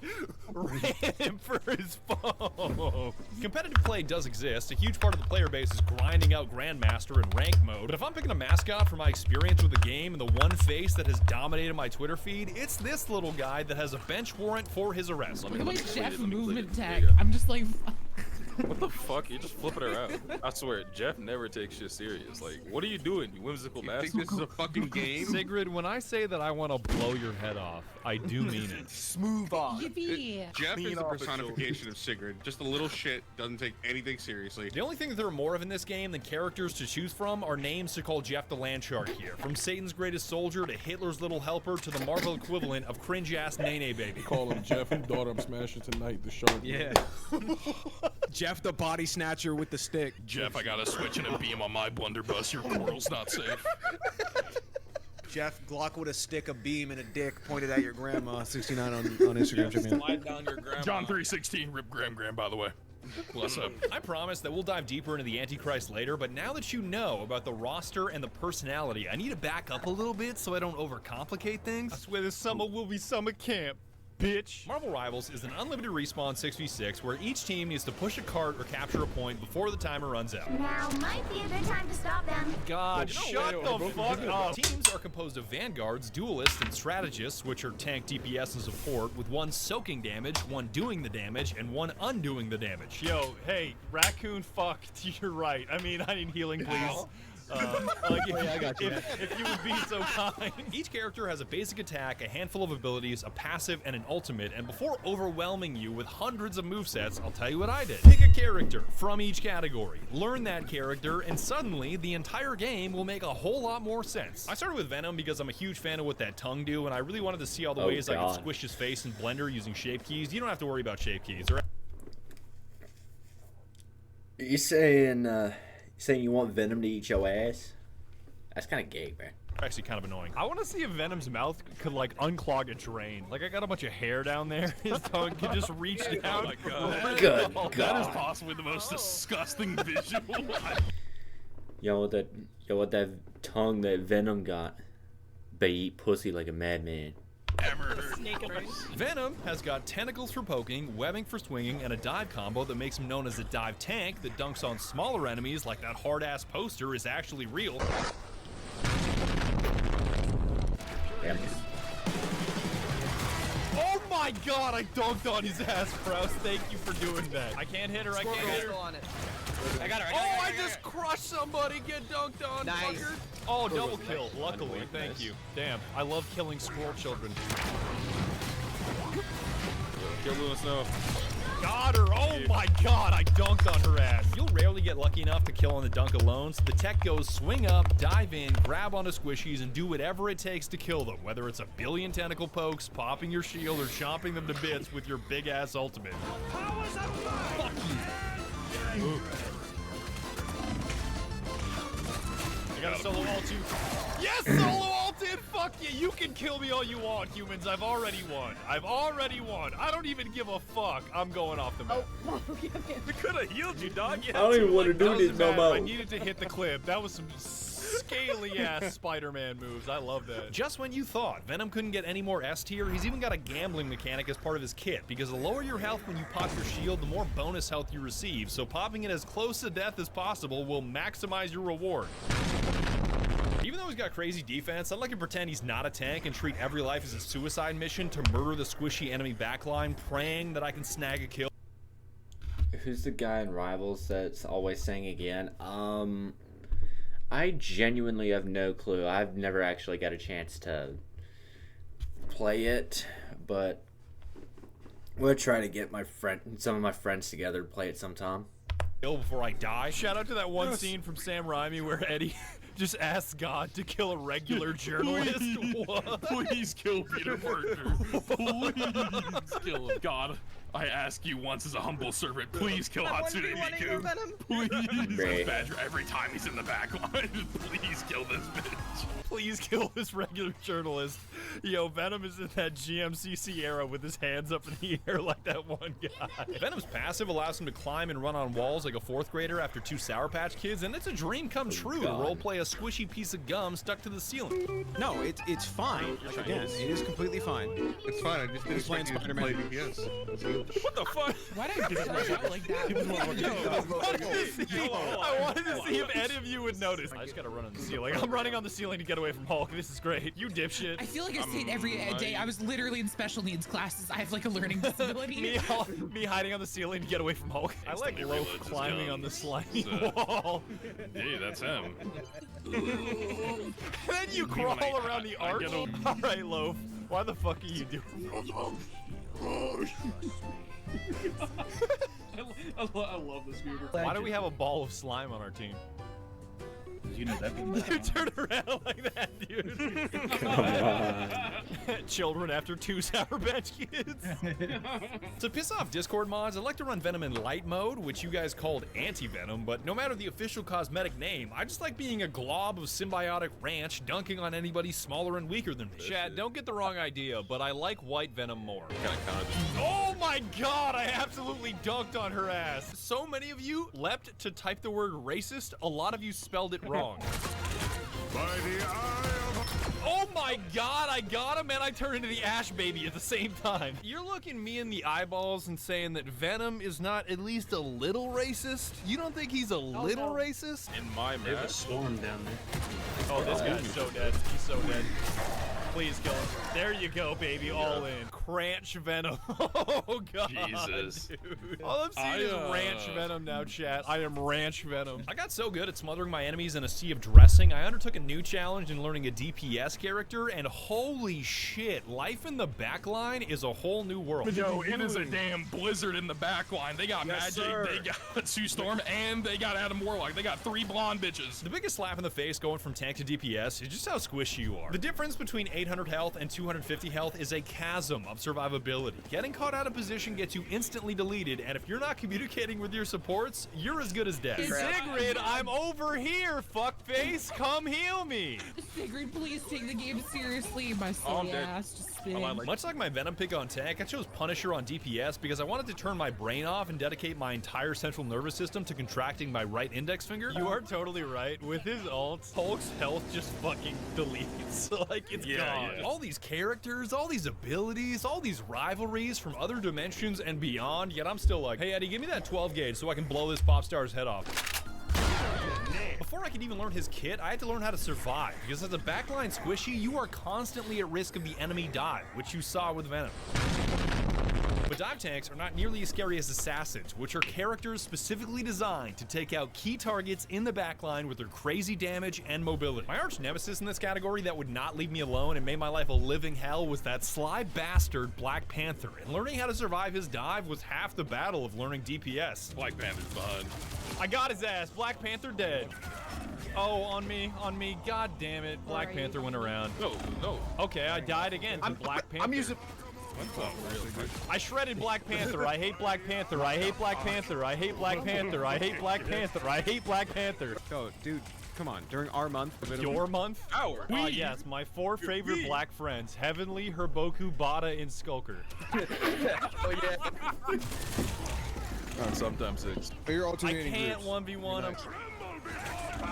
Oh, I think I died. I got him. I got Black Panther. I hate Black Panther so much still. Continue to this day. I hate that guy. I just feel like as soon as I kill Black Panther a few times, I'm just like, good, I'm Punisher.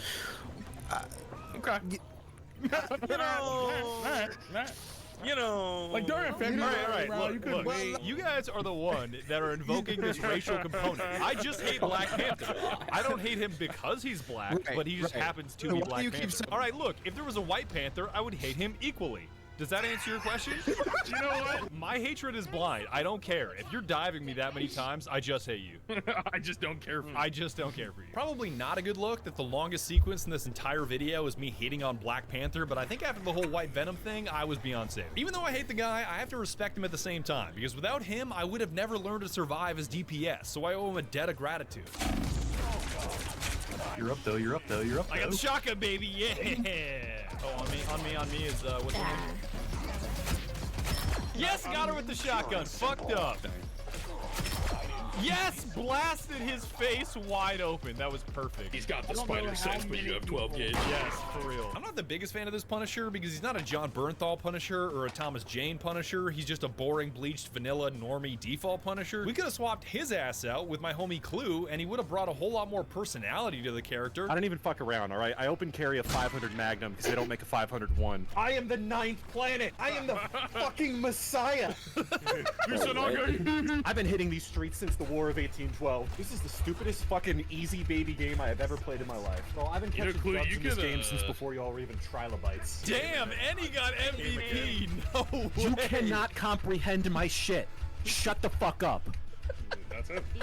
I just alt F forward, right click, uninstall. Shout out to all my Marvel rival gamers. Y'all are easy, stupid babies, and you suck at this game, and I will fuck on you any day of the week. Just say the word, You're trash. Retired. Damn, he's That's gone. my goat. That's my goat. I'm pretty sure he I just love that punched guy. a hole in his computer. It was nearing the end of my God. DPS run that I started to learn how critically important supports are, because anytime I was stuffing the other team in a dumpster, there was always...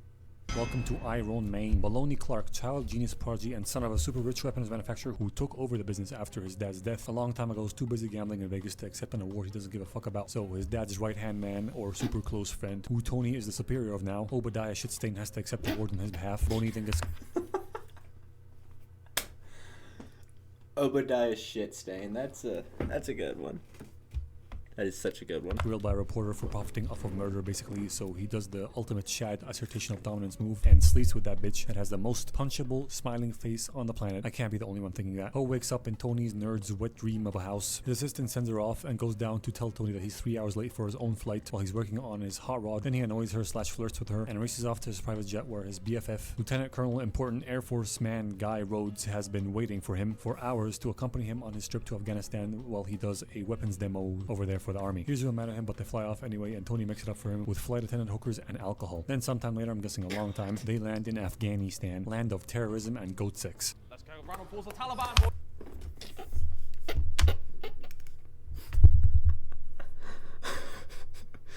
Land of terrorism and ghosts. Damn, bro.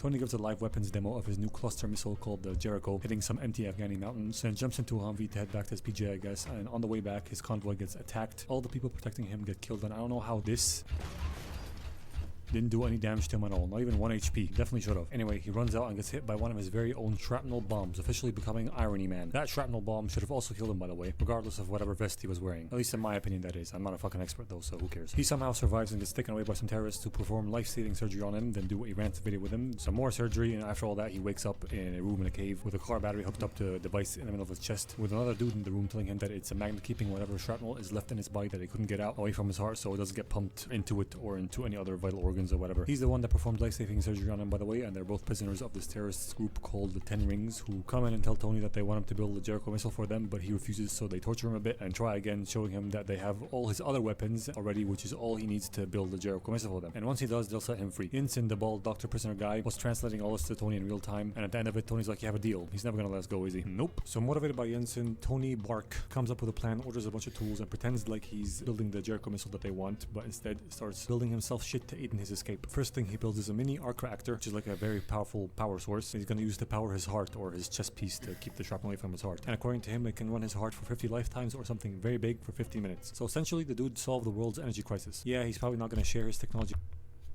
Bro, what is this? Jarvis jerking a little. Ain't no way, bro. Ain't no way, He doesn't want it to fall in the wrong hands, and also I'm pretty sure that palladium shit is either really expensive or really hard to come by. But still, just saying. Ten Rings dudes watch all this happen, believing he's working on the Jericho, so they don't do much about it. But then some time passes and he starts working on a metal suit that he can use to fight his way out of here, which will be powered by this new chest piece of his. They work on that stuff, play some backgammon, bro out, bond, and then work some more. Then the 10 Kings guys watching finally get suspicious that they're not building the Jericho. They're like, what the fuck? That does not look like the missile. So they come in there to check on them with their very bald and evil leader, who is basically like, you make good weapon. I want your weapon. Yinsen, are you making weapon? Yes, you lie. No, I no lie. Yes, you lie. I swear I no lie. Yes, you do. I'm gonna feed you call now. No, don't. He's good assistant. I please need him, please. Okay, but I want missile tomorrow though. So now with a very tight deadline, Tony starts furiously beating his metal to finish up the suit.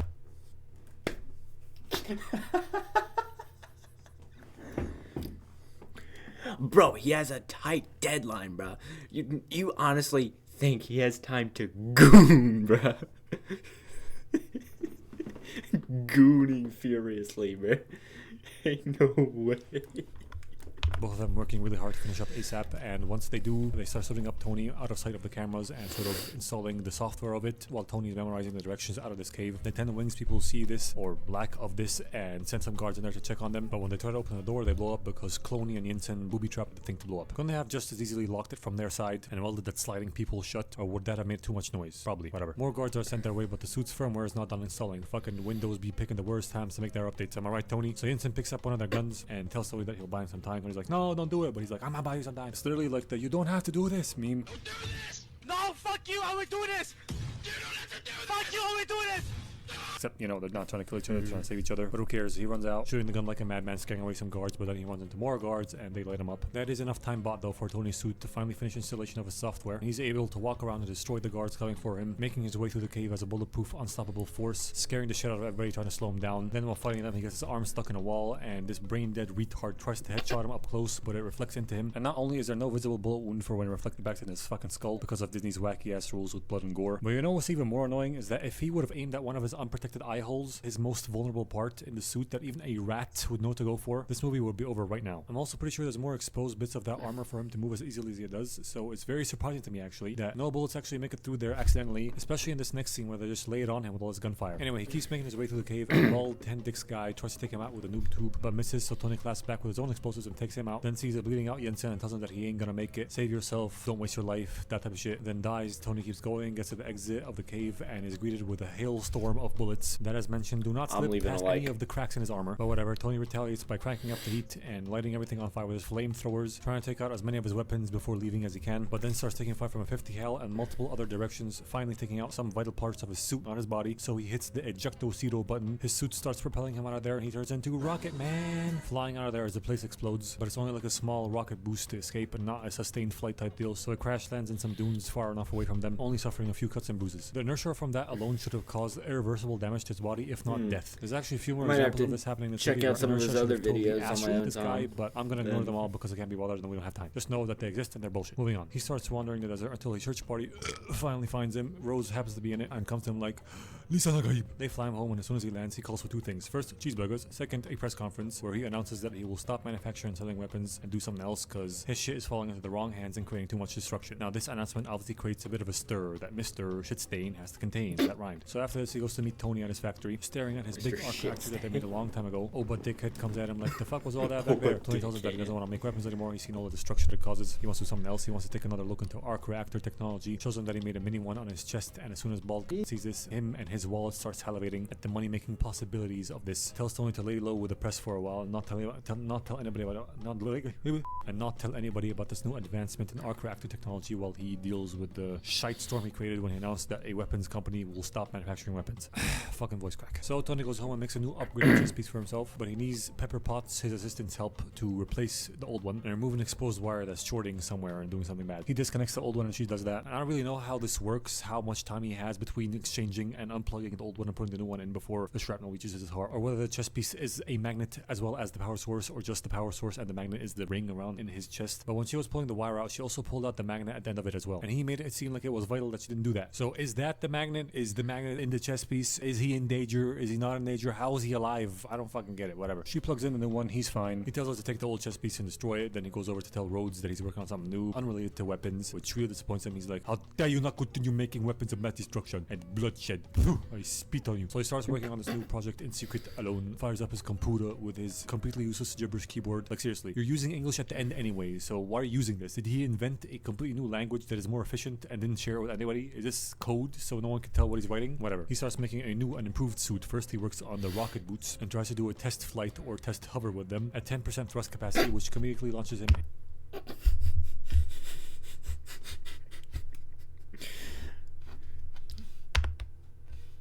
boots and tries to do a test flight or test hover with them at 10% thrust capacity, which comedically launches him into the ceiling behind him. And other than this being another example of a very injured Bro got flamed. Bro, that was some shit you see out of like a cartoon or some shit. That's hilarious. Where the incident that he did not get injured from at all. You're telling me that super genius Tony Stark miscalculated the equation for how much thrust he needed to lift his weight off the ground slightly? That's like 5th grade math. That's ass shit, bro. Whatever, he keeps working on flight stuff, making arm-hand flight stabilizers. Obadiah Shitstain comes back from a board of directors meeting telling him that they want to lock him out of the company. But maybe, just maybe, if he can take a look at what he's working on in secret down there, he can give the shareholders or whatever a reason not to do that. But Tony refuses and continues working. There's another small and successful this time test flight in his garage. Then he suits up in some chrome exoskeleton armor, making a sleeker Iron Man suit, uploads Jarvis to it, then takes a bigger test flight. I died when I saw that the first time. I bet you did, bro.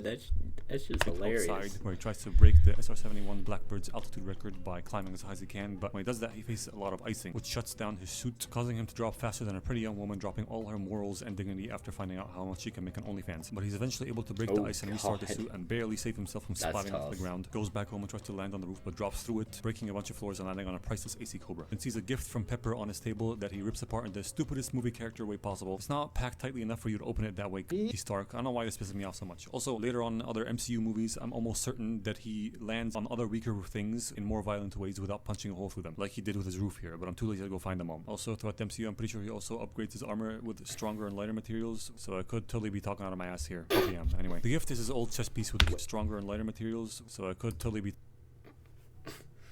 What the fuck is this in the background here?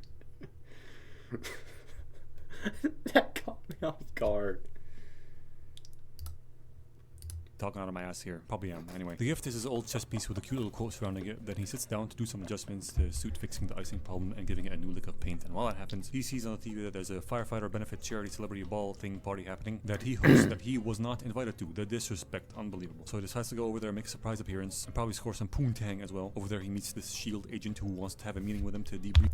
Pregnant Iron Man is crazy. Yeah, that is crazy. That's wild. Him on the circumstances of his escape, whatever that means. So Tony quickly agrees on whatever date he said, like, yeah, April 31st, you got a boss. Because his assistant is looking very breedable tonight and she caught his eye. So he goes over there to dance with her and do some flirtation banter about how nervous she is looking this smashable and dancing with her boss in front of all these people. He assures her it's all fine with some more flirtation. Then they go out to the balcony to get some fresh air. She overthinks this whole thing some more, then almost kisses him, so he goes to get her a drink to calm her nerves. While doing that, he runs into the reporter with the punchable face, who grills him on the fact that he said he'd stopped making and selling weapons, yet he just sold some to the Ten Rings recently that they're using to terrorize this small town called Galmira that just so happens to be Yinsen's old hometown, showing him picture proof of this shit. So he goes to confront Mr. Pistain about the fact that they're still making and selling weapons not just to the government but also to the enemy, to which he basically responds with, I like money, dude, okay, and I don't care about any morals, especially yours. Who do you think pushed for locking you out of the company? I wouldn't be surprised if at some point in the rest of the video this guy calls him Mr. Obadiah Cumstain.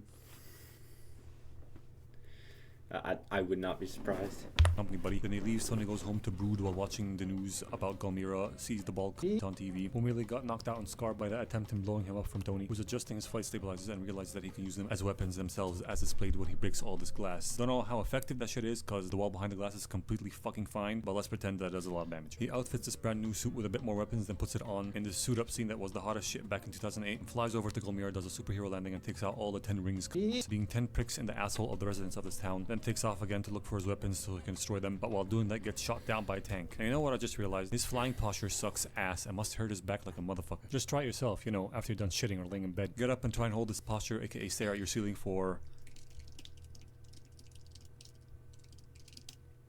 22 fucking hours. Bet that shit gets annoying after 22 seconds. Now imagine how fucked Tony's neck is. Can he just fly around as if he's standing upright and have a camera on the top of his head to see where he's going? Doesn't matter. He one shot, one kills that tank and walks away without looking at the explosion because cool guys don't look at explosions. Then he finds some more of his weapons and destroys them, then flies off. The Air Force is alerted to an unknown bogey in this area, which is him. So Rhodes calls him to see if the new thing that he told him he was going to work on is this thing. Like, is this what you're doing? I haven't the slightest clue what you're talking about, bro. So then they send a couple of fighter jets after him to attack. He launches flares to try and escape and does some more evasive maneuvers, then is able to outbreak them and calls back Rudy saying, alright, it's me, and it's not a piece of equipment, it's a suit and I'm in it. But then one of the jets sees him on the belly of the other jet and he's like, do a barrel roll, try to shake him. How the fuck did he even get there when he did this to escape them? Whatever, the jet does a bunch of rolls to shake him off, and he does get shaken off but hits the wing of the other plane, forcing the pilot to eject. Then Tony helps him pull the chute because the handle is jammed and flies home. Rudy then covers up this incident to the media by calling it a training exercise gone wrong, gone sexual, while Pepper finally sees what Tony's been working on once he arrives home and tries to take the suit off. Then a little while later we see a meeting of the bald Obadiah Cumstain goes to meet the leader of the 10 Pricks gang because they've been collecting the remaining bits of Tony's cave escape suit and Mr. Cumstain wants it, so he's there to get it. I called it. I literally called it. I called it. He said Cumstain. Yeah, I literally sat here and called it, bro.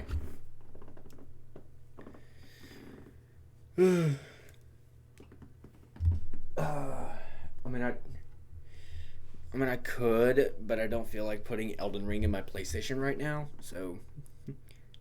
Turns out Obadiah is the one that ordered the hit on Tony, but they didn't follow through with it and kept him alive to try and get something out of him. That's all water under the goat right now though, because Bald Arab tries to make another deal with Bald American for the suit, but Obadiah just paralyzes him using this banned sound wave paralysis tech he's immune to because he has these specialized earbuds in that were not visible in any of the previous shots, by the way. He has his guards kill him, and his man has these specialized earbuds in that were not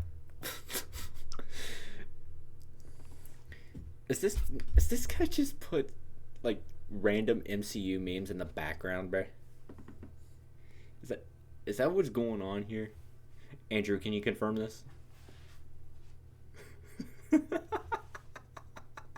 visible in any of the previous shots, by the way. He has his guards kill him and his men, then load up the suit and everything else to take back to the arc reactor factory, where he tasks his best scientists to make him a mini arc reactor just like Tony and his very own bigger, badder suit. Then we come back over to Tony telling Pepper to sneak into his office at the factory, go into a certain file on his computer and find all the most recent sales and shipments so he can go and destroy all his weapons. She's like, nah, I won't do that, you'll get yourself killed. He's like, come on, I'm trying to do good this time. So she's like, fine, and goes over there to do that and finds more than he requested. She finds schematics for a massive new mech suit and proof that Obadiah should stay in order the 10 rings hit on him. So she copies all that onto a USB stick and is just able to slip past Obadiah, who saw her doing some shady shit on the computer and realized too late what she had done, and she walks away in a hurry with that same SHIELD agent who wanted a debrief meeting with Tony. Obadiah realizes he's running out of time, so he goes to the scientists who have failed to make him a mini arc reactor because they're too stupid, and he gets angry with them for that in that classic Tony Stark was able to build this in a cave scene. And instead he goes over to Tony's house to steal the chess piece currently on him by paralyzing him with that same device from earlier, right as he was getting a call from Pepper. It's nighttime right now. Are you seriously telling me that Obadiah drove all the way over there, found a comfy hiding spot behind the couch, waited for Tony to come down, and in all this time that stupid ass vagina-scented candle whore did not get the idea to call him and warn him about what she found? What a stupid bitch. Anyway, he tells him he's the one that organized his kidnapping and his failed murder. While extracting his chess piece with a custom extraction tool, he talks some more shit, then leaves with it to let Tony's heart get destroyed by shrapnel. But then Tony remembers that Posse didn't destroy his old chess piece, so he stumbles, crawls, and claws his way over to it through What's the garage. that link but to, doesn't have Potato? enough strength to reach for it, so one of his robot helpers hands it to him, and he does a swift unboxing to plug it into his chest and save his life. I have many issues with what just happened. For starters, when Bald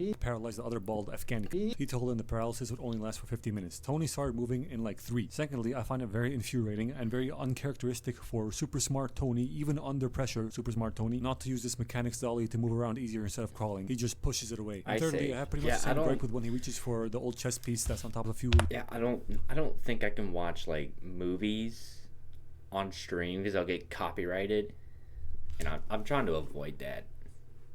Yeah.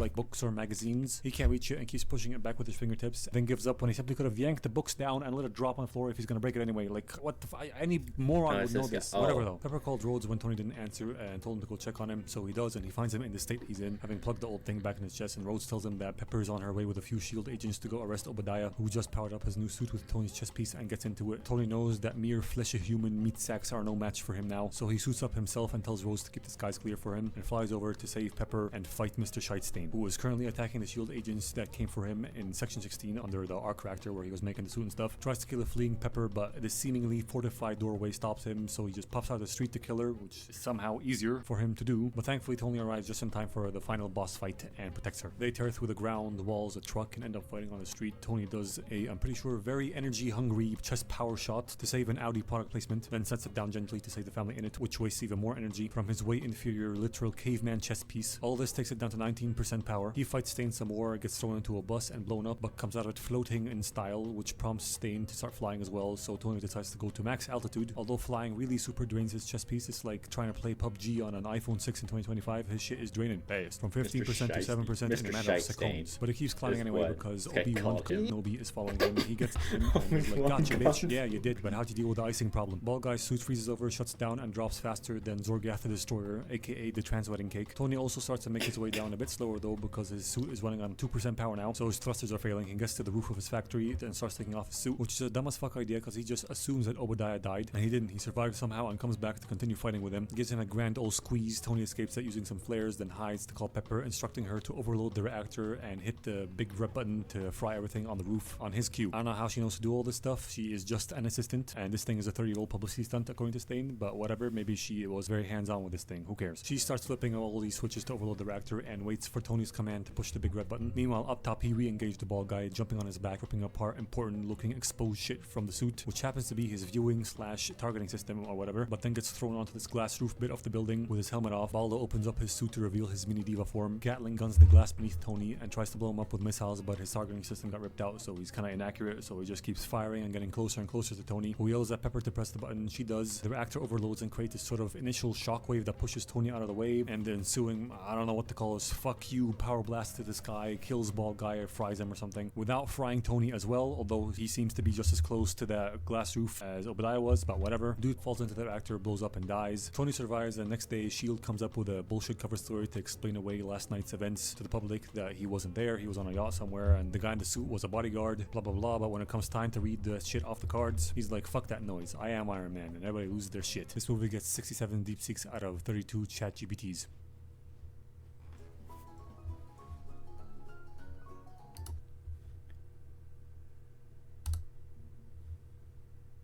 Welcome to Ice Age, and we got Scrat doing Scrat stuff with his nut and almost dying several times. Then we got a bunch of animals migrating for the winter, and Manny the mammoth going the other way cause fuck society, he marches to the drum of his own beat. That is backwards. Then we get to see character number 2, which is Sid the Sloth, who got abandoned by his herd cause he's a retard, then angers a couple of rhinos by spoiling their salad. Then he runs away from them into Manny, who is immediately annoyed by him but tries to save him nevertheless. Okay, look. If either of you make it across that sinkhole in front of you, you get the sloth. The fact that they're even considering this to be a true fact after seeing Sid run across it to get to Manny just tells me that these rhinos are even more fucking stupid than Sid. No matter though, because Sid reestablishes his superior retardation by showing that Manny was bluffing. There ain't no sinkhole, so Manny fights off the rhinos and saves Sid, who then decides to stick to Manny and accompany him on his travels because of safety reasons, to which Manny responds with, "Ayo, fuck off, man, stop following me." My boy Sid Manny is like persistent that, comrade and proceeds to stick to him like chewing a gum. That is also backwards. Cut to a human settlement and a bunch of saber-toothed tigers planning to attack, and Leader Cat wants a tiny human alive because some they wiped out half of our pack, some revenge, some yeah. And the feline responsible for getting the baby is Diego. We attack at dawn, says the bitch, and then we cut to Manny and Sid building shelter and bonding, sort of. Scrat almost dying again, and I'm not gonna even try and count how many times this rat was supposed to die, because let's be real here, if you've seen the movies, you know this motherfucker's invincible. Also, I see according the to snowman cartoon now. movie physics, this nut I should see turn that into a popcorn snowman from with that the lightning. Just booty saying. now. Moving on, Dawn has arrived, and the kitties attack. Human mama protect Ice Age baby from Diego. He corners her by the edge of a waterfall, so faced with no other option, she goes, fuck it. Then after the kitties regroup, Leader Kitty's like, where the fuck the baby at, man? Bitch jumped off a cliff, man. I don't know what to tell you, dude. You bring me back that baby or else I'm gonna fucking turn into some mincemeat, motherfucker. Fine, man. Jeez, okay? I'm gonna bring that back baby. Calm your titties. So the gang splits up, and the humans follow the big pack thinking that they have the baby or they kill it or something. Meanwhile, downstream, Manny and Sid find the female, and she gives him the infant, then disappears. How does this baby not have hypothermia? And where's his mom's body? Don't corpses float? Okay, so apparently it takes a while for it to float, like 3 days, because of biology, decomposition, whatever. My bad. Moving on. Says like, we gotta take this thing back up to its herd up there. You see smoke and stuff? Yeah, nah, I'm not doing that. Go fuck yourself. Fine, I'm doing myself. You know, I like to see that, numbnuts. So Sid gives it his best shot at climbing the side of the waterfall. A valiant effort, Sid. Then he drops the child, and Diego arrives like, I want that thing, it's mine. And they're like, I don't think so. And Manny decides to help Sid return the baby to the humans so that the Tiggy Waggy doesn't eat it. And they get up there to the smoke on top of the hill or on top of the waterfall, and the humans have left on the way to Glacier Pass because of winter. And Diego arrives like, you'll never get there before the pass closes up. I can track them. Let me have the baby, and I will make sure to personally deliver it to humans very safely. No way, Jose, we're going with you so you don't eat it. So they travel as a pack together. And on their journey, the little cumpbag won't stop crying. So they check his diaper for the poopies, but it turns out to be clean, and they throw it away. And they just threw away their only clean diaper, and the movie will continue to act like this little shit machine doesn't take a dump throughout the entirety of the rest of the movie. Whatever, baby's still crying. So they get it some food by fighting off some dodos for a watermelon in an epic game of rugby. Baby eat, and they sleep that night, but Diego will be fake sleeping, and he tried to steal the little shit machine when everybody else is asleep, but he hears a noise, so he goes to check it out, and it turns out to be a few members of his pack. Okay, if a few rustling leaves prompts Manny in his sleep to tighten his grip on the baby, then this fucking huge-ass tiger roar should totally wake him up. But it doesn't. Who cares? Diego has a meeting with Cat on Crack and Discount Scarf and tells him that he's not just bringing a baby for dinner, but also a mammoth and a walking bag of toxic waste, aka Sid. And tells them to tell the leader bitch to prepare for an ambush on Manny or something like that later on. Okay, so he goes to sleep, and next day, baby is gone. But don't worry, Sid was only using it as a chick magnet. And then he gets chased by the gay rhino couple. Diego saves him by pretending to eat him, and then we get a travel montage where Diego finds a singular tiger tiger footprint and replaces it with a human track. That's right, one, just the one, in this entire fucking snowy wilderness. Accurate, whatever. They go ice skating So and play accurate. Pictionary with Scrat, where he tries to warn them that they're gonna get anally defiled by a bunch of saber-toothed tigers, but they no get it because they are super fucking dense. Also, Diego takes care of them. They get by a bunch of What? saber-toothed tigers and play Pictionary with Scrat, where he tries to warn them that they're gonna get anally defiled by a bunch of saber-toothed tigers, but they no get it because Fucking anally defiled, man. That's crazy. they're super fucking dense. Also, Diego takes care of them. They keep moving and Diego sees the humans before Sid and Manny. So he's like, hey, yeah, I found a shortcut in this cave. Let's take it. And they are forced in there because of a mini avalanche and almost die via impalement from a bunch of hanging icicles.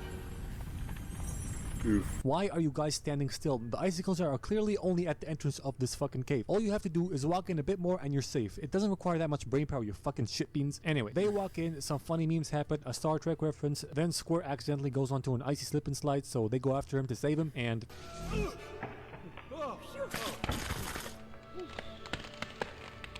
Oh no.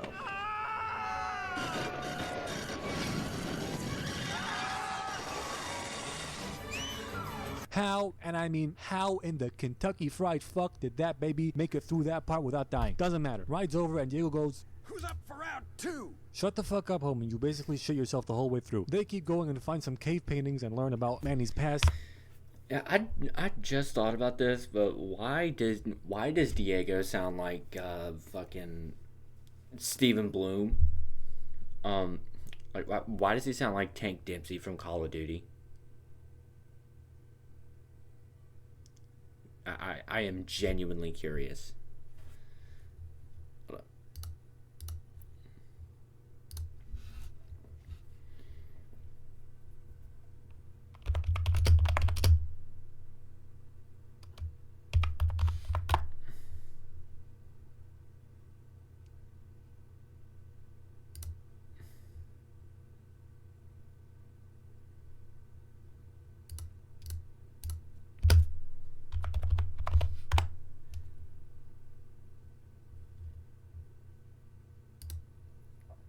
Nope.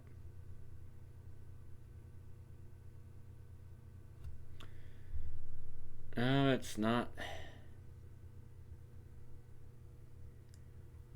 It's the stepdad from the Sandlot. Oh.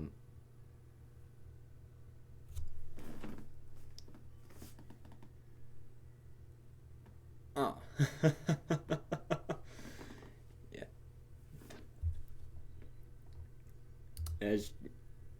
That wasn't Stephen Bloom, it was Dennis Leary. Stepdad Either from he Sandlot. lost his wife and kid, or he lost his mom and dad. Or third option, this isn't even his story and he's just really empathetic. Next, they make it out of the shortcut cave and get pretty close to Glacier Pass when lava starts fucking the ice from beneath. Starts smelling it and shit. And Diego almost dies trying to escape, but Manny saves him and in doing so almost dies himself. And Diego's like, why'd you do that, man? You could have died. Because, Diego, the power of friendship. Oh man, I love you, man. I love you too. They keep moving, but it's too cold, so they tuck in for the night and the baby takes its first steps, does cute stuff, and pulls on Diego's heartstrings. They all go to bed and Scratch shows up like, oh, now it turns into a popcorn. Sure, fire makes more sense, but according to cartoon science, lightning still shoved on the trick movie. Fuck you. Next day comes and they start moving and make their way to where the pack of Liptars want to ambush them, and Diego tells them about the ambush because he's a good guy now. And Manny gets mad and wants to fucking kill Diego, but he's like, okay, listen, I have a plan. We can fix this. I'm on your side now. I'm on your side, okay? So they believe him and use Sid and the baby as bait to get these three retards to go after him, but Sid uses his expert snowboarding skills to get away until he doesn't and loses the baby, but it turns out to be a psych, not a baby. Wait a minute, where the fuck did they get the baby quilt from? Or like the baby wrapping thing. Yeah, the baby wrapping, whatever. Where they get that from? Last time I saw it was when Sid dropped Squirrel. Where they keep it till this moment? Inside Sid's asshole? Fuck that. I call bullshit. Anyway, Takis Tony get cuffed Khan. and the Three Stooges get surprise attacked by Manny. Rick. Sid gets the baby from hiding and then fuck cat on crack in the ass. Then the rest of the pussies try to corner and attack Manny, but Diego do the defending and takes a bullet for Manny. Metaphorical bullet. He actually takes a bite, okay? Then Manny killed the leader cunt via falling ice, and the rest of the pussies run away because they are indeed pussies. And they check on Diego, who's kind of dying right now, except I see no blood, but know, it's a kid's movie, understandable. I'm just a dickhead here. Anyway, they're like, sorry you're dying, bro, but we kind of gotta run and give this baby back to the humans. They get to the past and just about catch human dad being sentimental and shit. Manny reaches for the baby. Dude goes into attack stance, and Manny be like, motherfucker, I'm trying to give you back your baby. Give me that shit. Come on, give me that shit. Guy thinks he's about to get fucked, but then Manny reaches behind and gets his baby. He's surprised as fuck, calls off the other people who are trying to attack Manny. He's like, whoa. However, given this shot just a second ago, I ask, where the fuck was the baby? Answer, probably hanging for dear life off the right side of Manny. I don't know why they chose to do it this way, okay? I mean, we already know that Manny and Sid have the baby and trying to return it, and the dad would have been just as surprised if it were riding in its usual spot, because he wouldn't be able to see it because of Manny's huge stature and his killer weave. Wait a minute. Was the baby hiding inside his killer weave? Never mind. Baby walks back to Dada. They are reunited. Cute shit. Fun stuff. Really happy for you, my guy. Just remember, your wife's still dead though. Baby gives Sid and Manny a goodbye hugs, and the fugly dad gives them a little shitty necklace that they'll lose in literally under 2 minutes. Or maybe they shove it up Sid's ass for safekeeping. Throws the hide it in baby Manny's off. killer weave. I don't know. Anyway, Diego shows up because he's not dead. His but a flesh wound. He says goodbye to Sid and Manny find out he's alive, and they're really happy about it. Also, check it out. No necklace. See that? Unimportant though. Mission is a success. The baby's back, and they walk off best buds. Also, Scrat gets frozen for 20,000 years and finds a coconut. This movie gets 5 sunflower seeds out of 7 pistachios. Welcome to Spider-Man 3. And I know this is a CinemaSins thing, but over 3 minutes of opening credits? Come on! Also, this movie takes place after Spider-Man 2. Fucking duh. But like the Tobey Maguire one, okay? Which I watched many moons ago, but have not rewatched before making this video. Damn it, dumbass. But I'm hoping my memory does me a solid and fills in the blanks. You hear that, brain? I got you, homie. On to the movie! We got Peter and James Franco at a Broadway show that MJ's performing at, and after she's done singing, Peter goes to James and he's like, yo, we gotta talk, bro. And he's like, nah, nothing to talk about. My daddy did. Cause something happened. I don't remember what it was. Whatever. Peter tells MJ that she was dope. Then James comes out of a fart canister contraption. Peter and MJ now stargazing on a giant spider web, and like, are they stuck to it? Are the sticky bits only the tips of the spider webs? I feel like they should be stuck to it. Anyway, they do some smoochy, some shit falls out the sky, and then some black goop comes out of it and sticks to Peter's moped when they leave. Cut to some dude running away from the cops. He just escaped from prison. Then he makes it home, puts on a Blue's Clues t-shirt. That is the Blue's Clues t-shirt, right? Oh, give me a sec. Yeah, it looks pretty close. Wait, who the fuck is this guy? What did you do to Blue's Clues? Actually, it's pretty fucking accurate now because, you know, it's blue. But still, he breaks some bread. His wife comes out, or his ex-wife, whatever, doesn't matter. And they have an argument, which wakes up their sick child. Then he leaves because the 5-0's come around. Cut back to Peter. He's at Aunt May's house, right? And he's telling her that he wants to marry MJ. And she drops some wisdom on his stupid little ass. Sad Uncle Benton. Then she gives him her marriage ring. Marriage ring? It's wedding ring, right? So he leaves, and on his way back, some dude in the fucking hoverboard swoops in and takes him out, and it's James, right? Oh, right. I get it. And it's James, right? Oh. What the actual fuck? Oh, right. I get it. Oh, wait.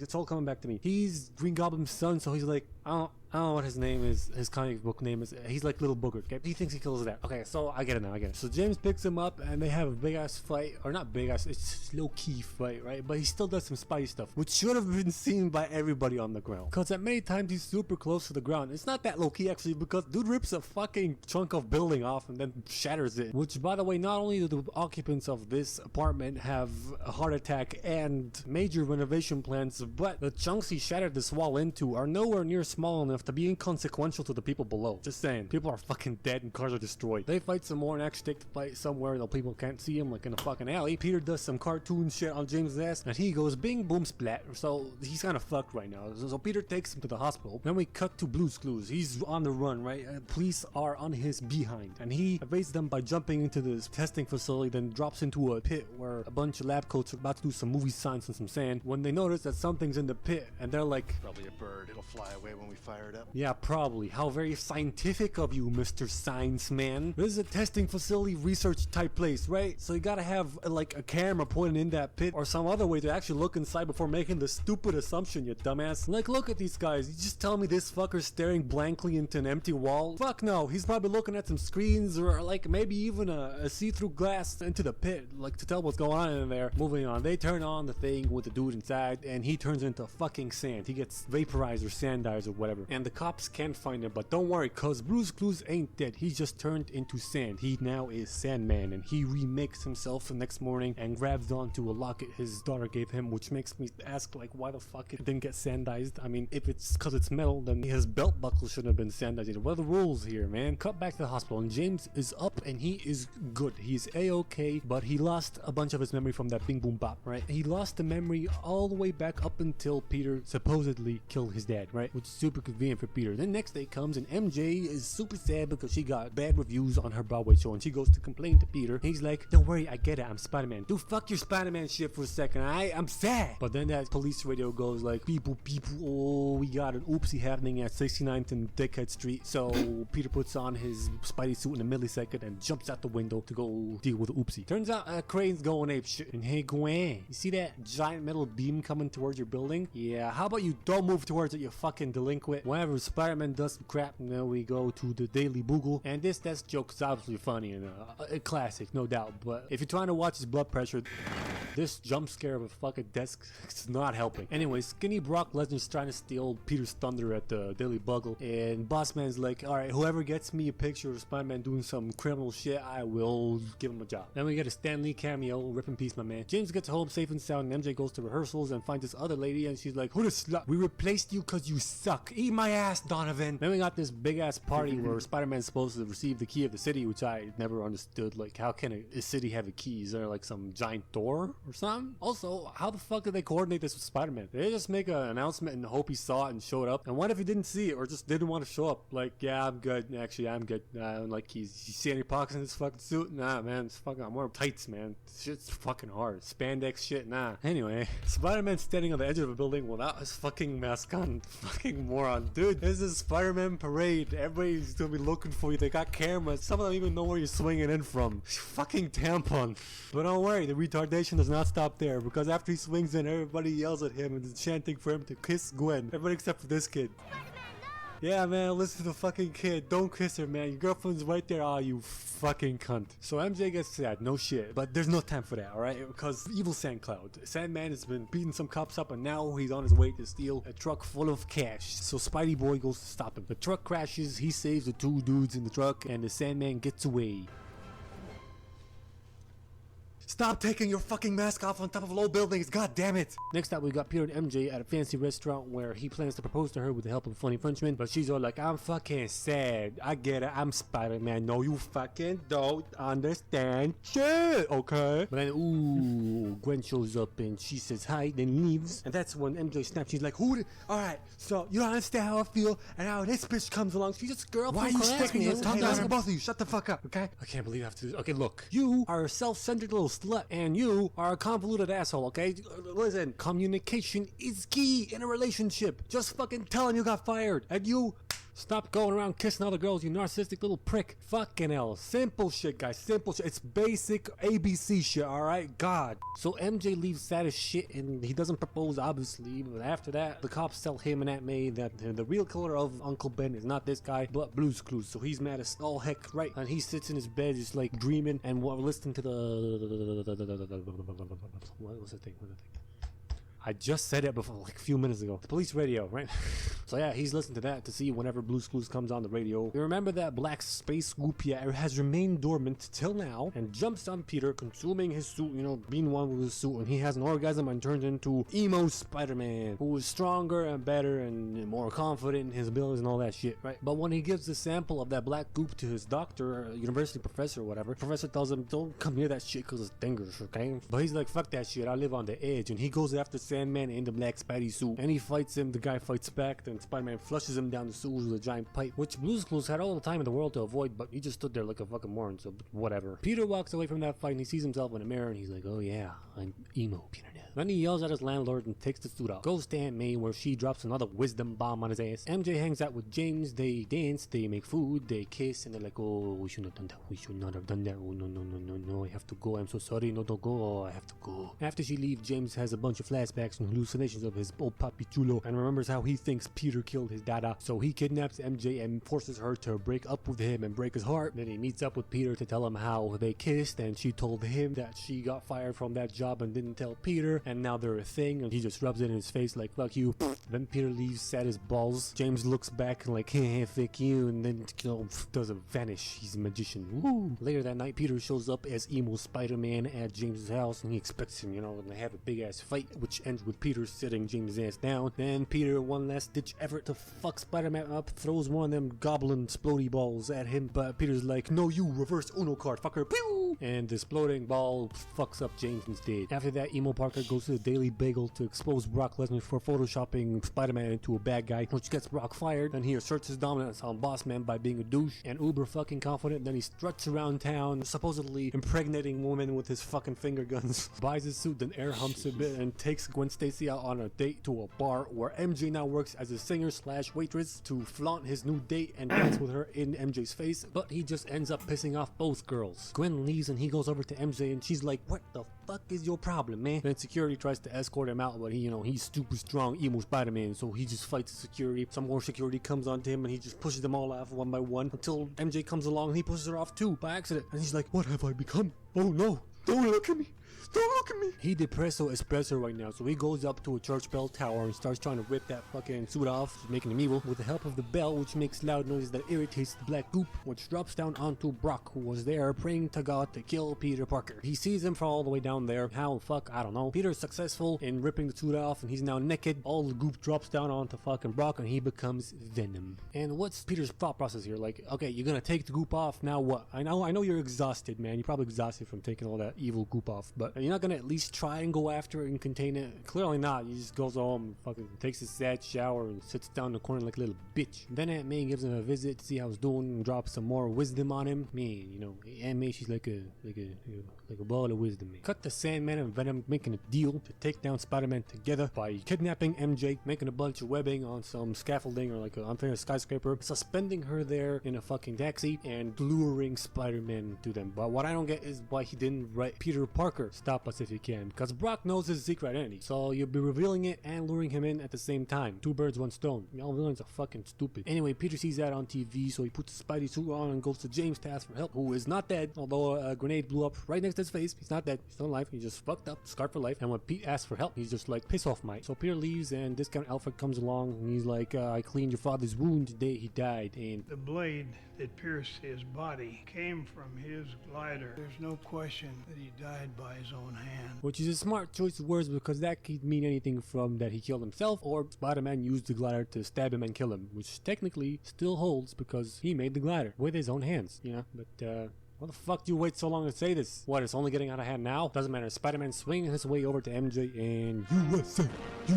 He launches up to MJ, but Venom and Sandman are there. They get a hold of him and start double teaming him, right? He's getting fucked up, but RKO out of nowhere. James comes in with his goblin balls to help out Peter and make up with him. They get MJ to safety, and James takes on Sandman, and he puts him down temporarily. I don't know how, he's fucking sand, but yeah, whatever. Meanwhile, Venom was fighting Peter, and he got him on the ropes, but James finished up with Sandman and saved Peter, and he does it again, this time sacrificing his life for him. Wow, what a guy. Peter breaks free from his bonds and uses a bunch of poles to make a lot of noise, which you remember pisses off the goop from that church building. He makes an impromptu cage around Venom, and he keeps making more noise. Then he pulls Brock Lesnar out of fucking Venom and throws one of them Pokemon explodey balls inside there. Brock, because he's a dumbass, jumps back in. They both blow up and disintegrate. Wait, so hold on. One of them Pokeballs can do that and that, but can't kill James when blowing up literally no more than 1 foot away from his face? Yeah, right, sure, whatever. Blue's Clues shows up and he tells Peter that he was stealing money to help his sick daughter, and that killing his uncle was an accident. He didn't mean to do it. Peter forgives him. He sand clouds away. James dies. Sad funeral. Pete and MJ make up. The end. This movie gets a Pokeball out of a Goober Ball.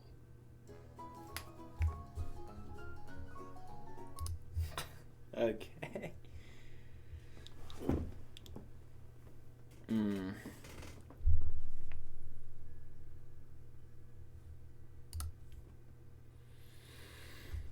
Alright.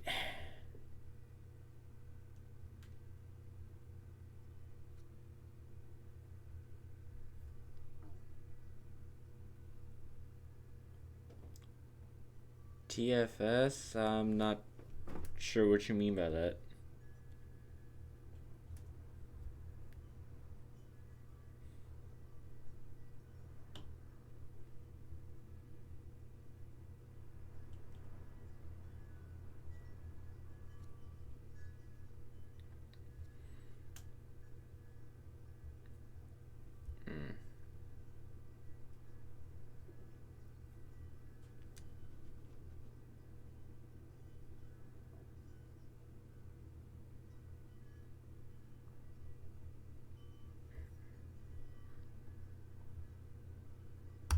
Welcome to the Incroyables. We open up with superhero interviews and a car chase with guns that do no real damage. A chase that Mr. Incredible wants to stop, but first he must help this old lady get her cat out of the tree by ripping the tree out of the ground and shaking the cat out of it. Overkill much? Don't you have super strength, therefore in turn super jumps to jump up to the cat and take it out of the tree without doing all this shit? Also, no way a tree that big has a root system that shallow. Maybe it does. I'm not a treeologist, whatever. Cat gets saved and he stops the robbers with the tree, and in the real world they'd be dead. Also, the tree would be really dangerous putting it back in there like that without replanting it. But again, not a treeologist. I don't know. Dude gets in his 1980s self-driving rocket Tesla, ejects his biggest fan who just showed up in his car because he wants to help him and be a sidekick, although he is not super and kind of useless and annoying. And he goes over to stop another crime with Thickness herself, Elastigirl. Then catches a suicidal man midair jumping from one building into another, where yet another crime is taking place. Fucking hell, this city has more crime than Gotham. The crime taking place is one by a certain Bon Voyage robbing a bank. And he attempts to foil his plans only for incredibly retarded boy to come on his rocket boots and foil his plans of foiling Bon Voyage's plans because he really wants to help and be useful. And he's like, I'm gonna go call the cops for you. You don't need to do that, retard. The cops are already at the bottom of the building because someone was jumping off of you, fucking moron. Anyway, while doing that, Monsieur Terroriste sticks him with a bomb. Bob sees it, tries to go and save the kid, hangs on to him, gets the bomb off. The bomb lands on train tracks, blows up the train tracks. Now Mr. Incredibob has to go save this train and stop it like Spider-Man. He gets rid of Dumbass Boy and goes to a wedding. His wedding. He's getting married to Elastigirl, Mazel Tov. Then right after, he gets sued by the suicidal dude that he saved and all the opportunistic passengers on that fucking train that he also saved. Then a whole buttload of soups gets sued by a whole buttload of regs, which leads to all soups being outlawed and forced into living out the rest of their lives normally using their secret identities. Then years later, Bob's fat with 3 kids, and this is a perfect time to explain who is who and has what powers. Bob is Bob. He got super strength. Hello. And this is a perfect time to explain who is who. What the fuck? Ain't no way, bro. Ain't no fucking way. You watch Rick and Morty? I've watched Rick and Morty. Yes, but now this is fucking insane, bro. How do you get away with this, bro? And has what powers? Bob is Bob. He got super strength. Helen is super stretchy. Kid 1, Violet, can go invisible and make force fields. Kid 2, Flash 100-yard dash. If you're a dense kid that didn't get that, that just means he can go really fast. Kid 3, Jack. His powers didn't kick in yet, so they think he has none, but it'll come in later and he can transform basically whatever he wants. Samuel Jackson, aka Frozone. He can freeze shit. And Buddy has no powers. He can just invent shit. Smart, I guess. Back to it now. Bob's fat, working a desk job with an SPS shitty boss. I'm probably correct on the SPS bit. Look at how small he is. There's no way he has a big dong, or even average sized dong. Anyway, Dash gives his Stewie-headed teacher extreme paranoia by pranking him with superpowers he's not supposed to show and keep hush hush. Violet crushes over a dude and uses her superpowers to avoid him in broad daylight. No one is standing on her side or looking at her direction to see this shit, and that's bullshit. Whatever. Dad's Depresso Espresso. He hates his boring, monotonous job and is thinking about slitting his wrists with fucking laser cutters. That's the only thing that work, right? He's in a stupid, boring rat race and he gets home even more pissed. And at dinner, Mom talks to the daughter like, "What's wrong, honey? Haven't touched your food." "I'm not hungry for meatloaf." "Then what are you hungry for?" "She hungry for another type of meat." Tony's dick. Shut the fuck!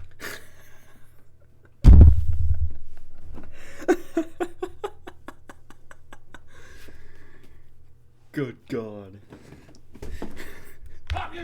They start fighting, powers are used, someone knocks on the door, and it's a black man. It's Frozone. He's here to pick up Bobberino to go bowling, which is code for let's listen to a police radio for trouble and fight crime, which we're not supposed to do. They obviously do that and save a bunch of people from a fire, and at least one of these people is now at the minimum crippled because they busted through a wall with them on their backs and accidentally ended up in a jewelry store. A cop comes in, Frozone freezes him, and they get away. Being frozen like that, A, he should be dead, and B, if he's not dead, his eyes should not be able to move like that because they are also frozen. Bob gets home to Helen and she finds out that he's been fighting crime. She does not approve of that, and they have a small fight. Skip, skip, skip. Boring, boring, boring. Bob almost dislocates his boss's head because his boss was giving him shit about doing his job properly. Then throws him through multiple walls because he finally had enough of his crap. And somehow this only results in injury. There are so many deaths in this movie that aren't deaths, and it's pissing me the fuck off. But it's a kid's movie, whatever. Agent K comes over. The government dude responsible for covering up the screws shit. Like, I paid for everyone to keep the traps shut, but I can't afford to relocate you again. That's a lie. I know how big your defense budget is. Thanks for understanding. Bye. Bob's obviously let go from his job now and goes home, finds in his briefcase an early version of an iPad that scans him with a woman saying that she knows who he is and she could use the help of a superhero. Gives him this mission to do in return for big cash prize. He jots down all the details. The message self-destructs, which sets off the sprinklers in his house. I'm curious to know how he bullshitted his way out of setting off the sprinklers to his wife. That's not important though. He decides to call the woman from the iPad and do the mission behind his wife's back, telling her that he's going on a business trip for work. Gets on a spy plane with a bitch. She briefs him on his mission, which is to kill this big ass testicle with arms that her secret whatever organization built, who were foolish enough to give it AI, so it became self-aware and went rogue. And his job is to kill it really fast because it learns his attacks and shit. So be efficient and not to do too much damage to it because it costs them a lot to build and they want it back. So they shove his fat ass in a magic 8-ball and drop him on the island where the big testicle is. He runs around a bit and finds this big bowling ball with arms. He fights it a bit. They drop down on the ground to some lava. He throws it into lava. It sinks into the lava. Shouldn't sink into the lava. At least not that fast. Shit doesn't sink that fast into lava. Actually, it probably depends on its density, I guess. Moving on. It survives the lava and hops out. Gets a hold of him and stretches him out. Only ends up fixing his back, so he rips his head off and jumps into its body, forcing it to do some friendly fire on itself and rip its own heart out. He walks away. Snowball and her boss are watching like, impressive. We need to bring him back. And also have dinner with him. So she invites him to dinner. He shows up and she walks through a lava curtain to meet him. That shit is so impractical, fucked up, hard to achieve. It's just actual lava. How are they not dying from this? Okay, Mr. Incredible is incredible, but how is she surviving this? Not a single bead of sweat is running down her fucking face, man. How even is this possible? Is the whole place just a giant freezer to allow for this one fucking gimmick in this stupid ass room? Whatever. They eat food, talk about her boss. Her boss wants to keep his anonymity. He goes home in a better mood, starts losing weight, boosted testosterone, new car, spends more time with kids, has sex with Elastigirl. Think of the Elastigirl pussy, my dude. The possibilities. No.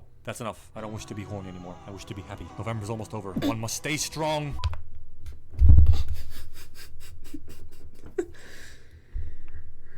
Hey man, I don't blame you. Not gonna lie, losing No Nut November to Elastigirl is actually valid, bruh. Just imagine the grip on. Okay, I'm just gonna stop talking.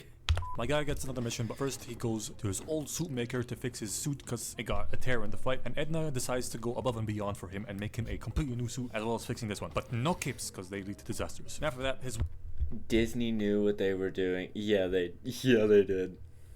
Wife finds slot. Or more specifically, Pixar. Pixar always does this shit, bro.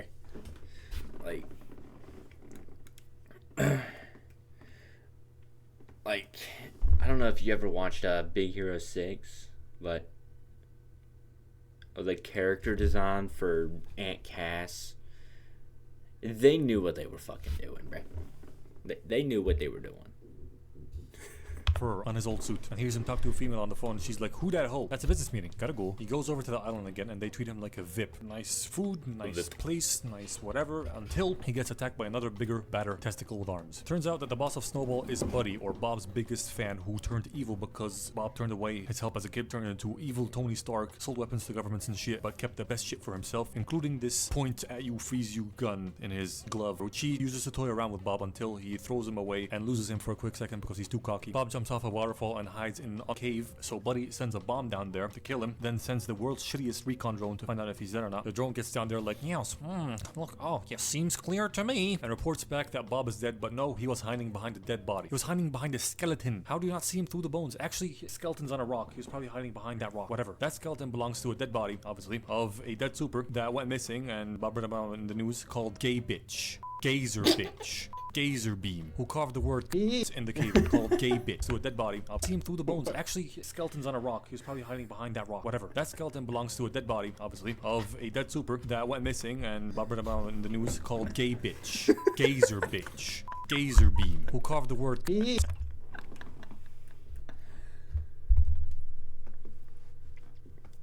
Okay, I'm gonna take a I'm gonna take a bathroom break before I piss myself from laughing so much. I'll be right back.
in the cave before he died. He Alright, I'm carved back. the word Kronos in the cave before he died. So Bob waits till nighttime and jumps off a cliff like Kiwi. If you don't remember Kiwi, you're too young. And you don't know what true sadness is. He lands on a transport pod, and to cut this shit with a flaming hot knife, he breaks into Buddy's facility by passing all the guards and super shitty security. Where are the security cameras? There are no cameras. Seriously. Also, look at this clip.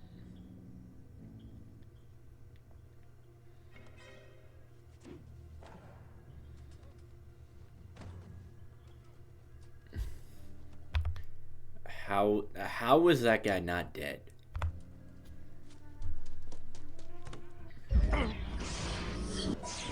Okay, good aim, Bob. These three are occupied. But what about the first guy that is directly on top of the door that you want to enter through? How did he not see you get in? It's some old bullshit, man. I done diggity dog tell you about that. Anyway, I digress. He gets to the lava curtain room and attempts to breach it with the only acceptable emoji on Reddit, only to have it open before he breaches it with Snowball coming out preoccupied by looking at her iPad. He puts Dum Dum on Gum Gum down and rushes through the curtains behind her after she leaves, barely makes it through, sees his big ass computer, and he hacks it. Say hack, but he saw it needed a password and guessed it was Kronos because Gay bitch wrote it on the fucking cave. And he finds out that Buddy has been luring superheroes for years, testing big ass super killer machines on them, picking them off one by one till he got to the biggest one to pick him off and then do an evil plan. Then when he tries to leave, his suit activates a homing beacon which sets off all these sticky ball guns and lights up the room to shoot at him and incapacitate him with all the sticky nutsacks stuck to his body, stopping him from moving. Motherfucker got all the way in there, and the fucking homing beacon blinking is the shit that got him caught. Maybe it was the homing beacon's special waves that it sent through the air that triggered some sort of sensor that got him caught. But that's besides the point. He should not have gotten this fucking far. Whatever. Homing signal was activated by Helen because she saw his old suit had a repaired tear in it. So she contacted Edna and went over there and found out he back doing hero shit. And Edna made the whole family suits to fit all their special powers and included GPS trackers in each and every one of them. And when she activated Bob's, that's when he got fooked. Now she wants to go get him after a quick and fabulous pep talk by Edna. She goes home, talks to her children like, kids, stay at home and take care of each other. But they find out about the suits because they have extremely silent opening doors. I'm pretty sure in this shot she closed it and it's opening the next. She then borrows a jet from Troll Face Guy, flies over to Buddy's island and requests permission to land, but no answer. So she gets kind of, what's going on in here? She's like,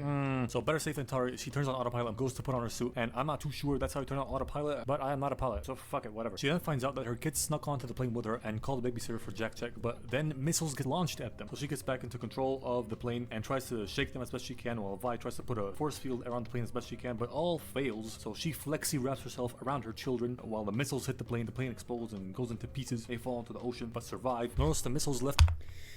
And she turned herself into a little ball around her kids. It didn't phase her, cause she's so dummy dick.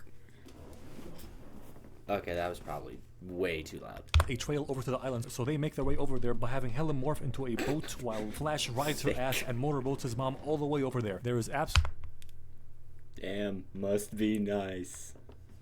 Must be nice. Absolutely nothing wrong with the sentence I just said. It is completely factual. So while that was happening, Buddy way over there by having Helen morph into a boat while Flash rides her ass and motorboats his mom all the way over there. There is absolutely nothing wrong with the sentence I just said. It is completely factual. So while that was happening, Buddy had Bob trapped in an electrical thingamajig. Like, who did you call? I didn't call anybody. I know what he's talking about. So he plays his wife's voice asking for permission to land and that there are children on board while he launches missiles at her. Bob listens to his family die, or so he thinks, and gets really mad, then somehow gets a hold of Snowball and threatens to crush her to death if he doesn't let him go. And Buddy goes, fucking do it. I dare you. I double dare you. I double dog dare you. Do it. But he can't because he's not that type of guy, you feel me? Helen and the kids meanwhile have arrived at the island and she tells them to chill in this cave for a bit while she goes to save their dad and to put these masks on to protect their identity because it's the most important thing they ain't fucking have. Shut the fuck up, bitch. Those masks ain't protecting shit. All these things do is give you a really weird tan line when you take them off, making you incredibly sus when you do take them off. Completely defeating their purpose. So seriously, shut up. Heck.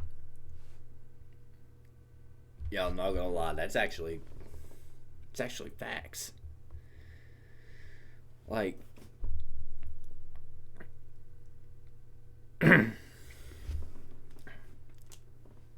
like, how does Robin?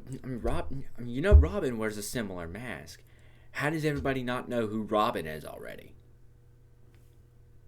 That shit don't make sense. Cave that she left them in soon has to be evacuated because Doofus here is launching his big rocket with a big testicle in it over to their hometown to cause havoc and shit. And the exhaust fumes for that rocket are exhausted through this cave. In the meantime, Helen broke into his facility and saw the rocket, checked herself out in the mirror. Helen broke into his facility and saw the rocket, checked herself out in the mirror. Damn. It's the Clark Kent effect. People see who they want to see. Okay.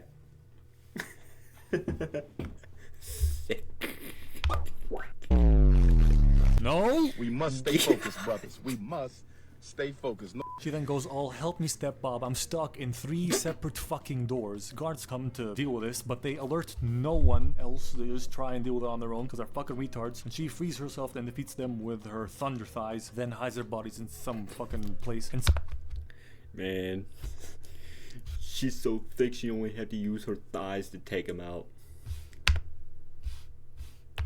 Deal with this, but they alert no one else. They just try and deal with it on their own because they're fucking retards. And she frees herself and defeats them with her thunder thighs, then hides their bodies in some fucking place. And somewhere in between finding which room Bob's in and actually going to save him, there's a massive leap in time because we get a shot of the kids waking up in the middle of the jungle in the morning, getting clocked by a surveillance parrot, and getting chased down by a bunch of NPCs. Do you want thighs coming at you in Mach fuck? Her thighs? Yes. How has nobody ever noticed this leap in time? Why has nobody questioned it? What the fuck was Helen doing throughout this whole time? Doesn't matter. Snowball gets mad at Buddy because he played with her life, and she feels bad for Mr. Incredibob. So she frees him and tells him that his family's still alive on the island. So he gives her a hug, which Helen sees because she just got to the room. And she's like, you cheating whore, relax, baby. I'd never give up your last twaticity for a normal. They make up and go save their kids who are being chased by... Well, I'll tell you one thing. Elastigirl doesn't have to worry about Mr. Incredible cheating. You see, he gets to hit that Elasticity every night.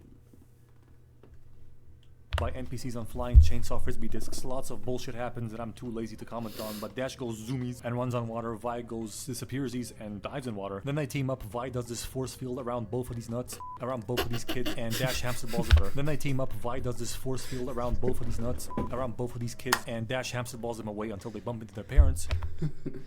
Elasticity is crazy.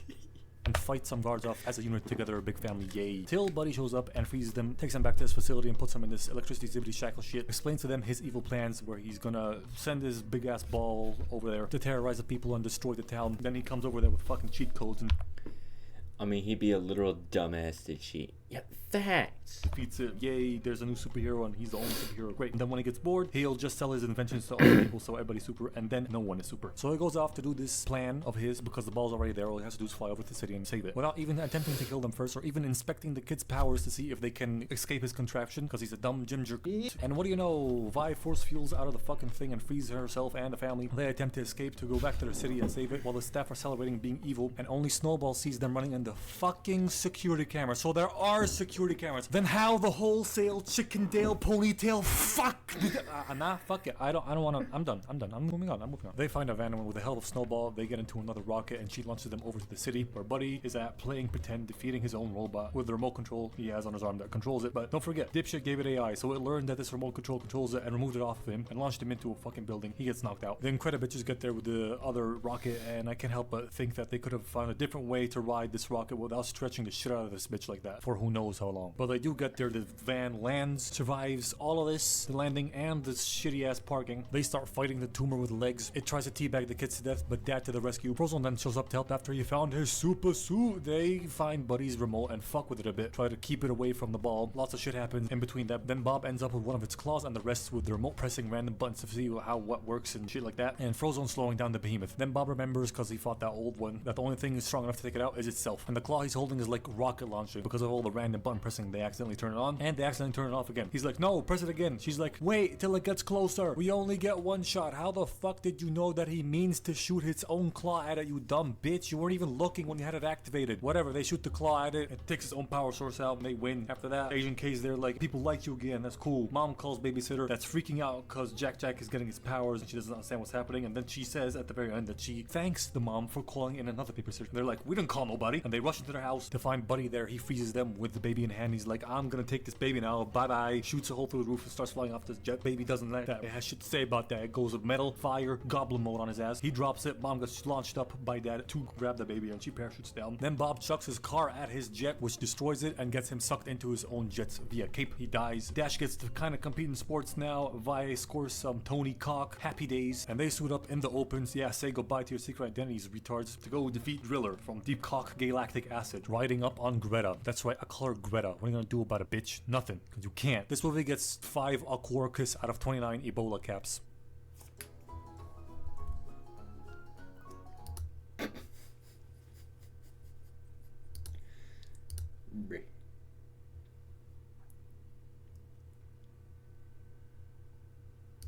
Welcome to B-Movie. That starts with a hater body shaming a B's outstanding physique, and Barry B. Benson getting ready for his B graduation, where B's in this movie use honey for everything from food to lotion to lube, and have human-like infrastructure like buildings, roads, and cars, and he goes reckless driving to pick up his friend Adam for the graduation. He's like, I can't believe we're finally graduating, and Barry's like, yeah, I can't believe we have 3 days of grade school, 3 days of high school, 3 days of college, and 1 day I took off to go hitchhiking around the hive. Hold on a sec. B's live anywhere between 30 to 60 days, which means, pessimistically speaking, over a third of this guy's life is already over. Just saying. They get to their graduation and celebrate for like 2 seconds, then immediately get briefed on joining the workforce, where they will choose one boring ass job in honeymaking to do for the rest of their life, which is something everyone is excited for except for Barry. Instead, it instills a sense of existential dread and like a midlife crisis into him. He talks to Adam about this after orientation, but he ain't worried, citing that there's nothing wrong with working for the rest of your life and that they're bees. They're the most perfectly functioning society on Earth. And Barry's like, Did you ever think that maybe things work a little too well around here? that is one of the most entitled rich person living a cushy perfect life thing I've ever heard. I get that he feels purposeless and just another cog in the machine, but all I'm saying is there's less spoiled ways to say I don't want to live a boring life or whatever. They see the pollen jocks coming back into the hive. They're the ones that collect the nectar to make honey and spread pollen from flower to flower, so they're always covered in nectar. So they're like the fucking cool guys of the hive and shit, you know, everybody wants to be them. Like Barry, he wishes to be like them, but you can't because you have to be bred to be a pollen jock. So some of the pollen lands on the boys, and it's like a status symbol, right? Having pollen on you is awesome. Chicks dig it. So they use this pollen to go flirt with their cousins. Do they understand that they're covered in flower cum right now? Doesn't matter. They pretend to be pollen jocks to smooth talk. Fucking flower cum. Girls. And then some of the real pollen jocks come over to mess with him and dare Barry to come along with them tomorrow if he's so macho, and he considers it. And then next day, him and Adam go to pick out a job, and the recruiter there's like, a couple newbies, huh? And Adam's like, you got it, and waits for enough bees to die in the position he wants so he can get his preferred job. The line couple newbies, huh? Just so annoying, because in a society where you work the same job till you fucking die, who else will be coming here other than new recruits, you fat fuck knuckle? Flower Rosie. On that, the whole dying of bee workers and filling up positions really fast is further proof that they know that their lives are short and that they die really fast in this movie. It's canon. It's a canon event, okay? Just keep that in mind for later. Moving on. Barry sneaks away and goes to take up the pollen jocks on their offer, signs a waiver that allows him to fly with them, and I hope there's a silent X somewhere in Barry B. Benson that allows him to sign his name with only an X. Anyway, they start their flappers and fly out the fucking hive, through a tree into the sky, and he finds out that he is in the city of piss, New York City, specifically Central Park. They fly through it and find some flowers, land there, and suck up the nectar with their nectar slurpers, pollinate some other flowers by hand, then get attracted to moving flowers, aka tennis balls, but they are too stupid to know what they are. Go down there like, wow, what are these? They smell so nice, so fuzzy, so grabby. Fuck you, you can't tell me you have honey swimming pools, cars, know what hiking is, and are aware of what frisbees are, but you don't know what tennis balls are. Fuck you. Whatever. Barry lands on one, gets stuck to it, and lady picks it up and is unaware of his existence on it and plays a point of tennis with her boyfriend. They exchange a couple hits and Barry stays alive somehow through all of it. Then the boyfriend whiffs it out the fucking park and the ball lands in the grill of a moving car. Barry gets sucked into the fucking engine, into the combustion chamber, and doesn't die somehow, then floats out of a fucking exhaust leak and flies through the AC vents into the cabin, where the family inside freaks out and tries to kill him, while the dad panics on the road driving 185 kilometers an hour. What the fuck? Anyway, they crack the sunroof open, Barry escapes, and he tries to make it back to his hive, but it starts raining and bees can't fly in rain, so he seeks shelter and finds this window with flowers in it, so he goes over there, crash lands through the window, and lo and behold, the apartment belongs to the couple that was playing tennis. Kenneth closes the window, trapping Barry inside, who is confused by the glass, tries to get out like, what sorcery is this? Bro, no. No, you can't tell me you don't know what glass is. You have it in your cars, you store fucking honey in it, you have it in your test facilities. Same with the light he flies into, thinking that it's the sun. You have lights in your fucking hive, Barry bitch Benson, you fucking liar. Anyway, like I said, he flies into the bulb thinking it's the sun, hits it, and drops into the guac. Almost gets eaten, but then Ken notices him and attempts to murder him with his fucking Tims, but Vanessa stops him, saves Barry, puts him in a glass, and rips Ken's brochure to slide underneath and carrying him out, which he didn't need to do. The brochure is not big enough to fucking constitute that. You could have just folded it and not hurt Ken's feelings like that. Also, when she drops Barry into the flowers outside, she doesn't fully close the window, which is fucking retarded, because not only does that allow Barry to come in very easily again, but also she's the one that asked Ken to fully close the window just a minute ago. This bitch is dumb as hell. So dumb, in fact, she literally helped Barry sue the human race later on in this movie. Anyway, after the rain stopped, Barry decides to go inside and thank her for saving his life, breaking the biggest bee rule ever, which is not to talk to humans. He keeps hyping himself up to talk to her in the same volume that he eventually talks to her in, that she does not hear all the stuff before that. She only hears him initiate the conversation with her, which makes no sense, but regardless, he initiates the conversation. She freaks out a little bit, but takes the news of talking bees better than expected, invites him to have a chat over some coffee, and he's like, okay, I'll have some coffee. Oh, so now he knows what coffee is, although the only thing he ever ate in his whole fucking life is fucking honey. I hate when the movies do this, dog, like when the animal doesn't know what shit like glass is, but they know what coffee is, which in situations like this, I'm 99% sure they never fucking heard of. Whatever. They talk a bit on the rooftop. He tells her about his life and gets lost in her dreamy eyes. Then they shake hands and he goes back to his hive, tells Adam about what he did, that he's gonna delay picking a job again, and that he talked to a human woman and that he might be falling in love with her. Adam disapproves. Barry mopes around at home and does nothing. His parents disapprove of his lazy ass and not getting a job and shit. He takes a dive in the honey swimming pool, daydreams about Vanessa, almost drowns and gets out. Shouldn't the honey be more sticky and viscous than that, or do they water it down? Doesn't matter. He goes to see Vanessa again. They talk some more while she goes grocery shopping, and he sees that humans are selling their honey, and he's disgusted by that they're working so hard on the honey and humans steal from them and sell to each other, profit off their work and shit. There is no way in hell he's the first bee to find this out, but whatever. He's losing his shit, and Vanessa's like, chill home. He's like, no bitch, and decides to get to the bottom of this and interrogates the guy who delivers the honey about who his supplier is, and the guy's pretty chill about the discovery of talking bees as well. Points him to the bee supply truck that is driving away. He catches up to it and ends up on its windshield with lots of other bugs. The driver operates the fucking wipers, launches him and Chris Rock Skeeter. I'm sorry, how is that even logically possible for, like,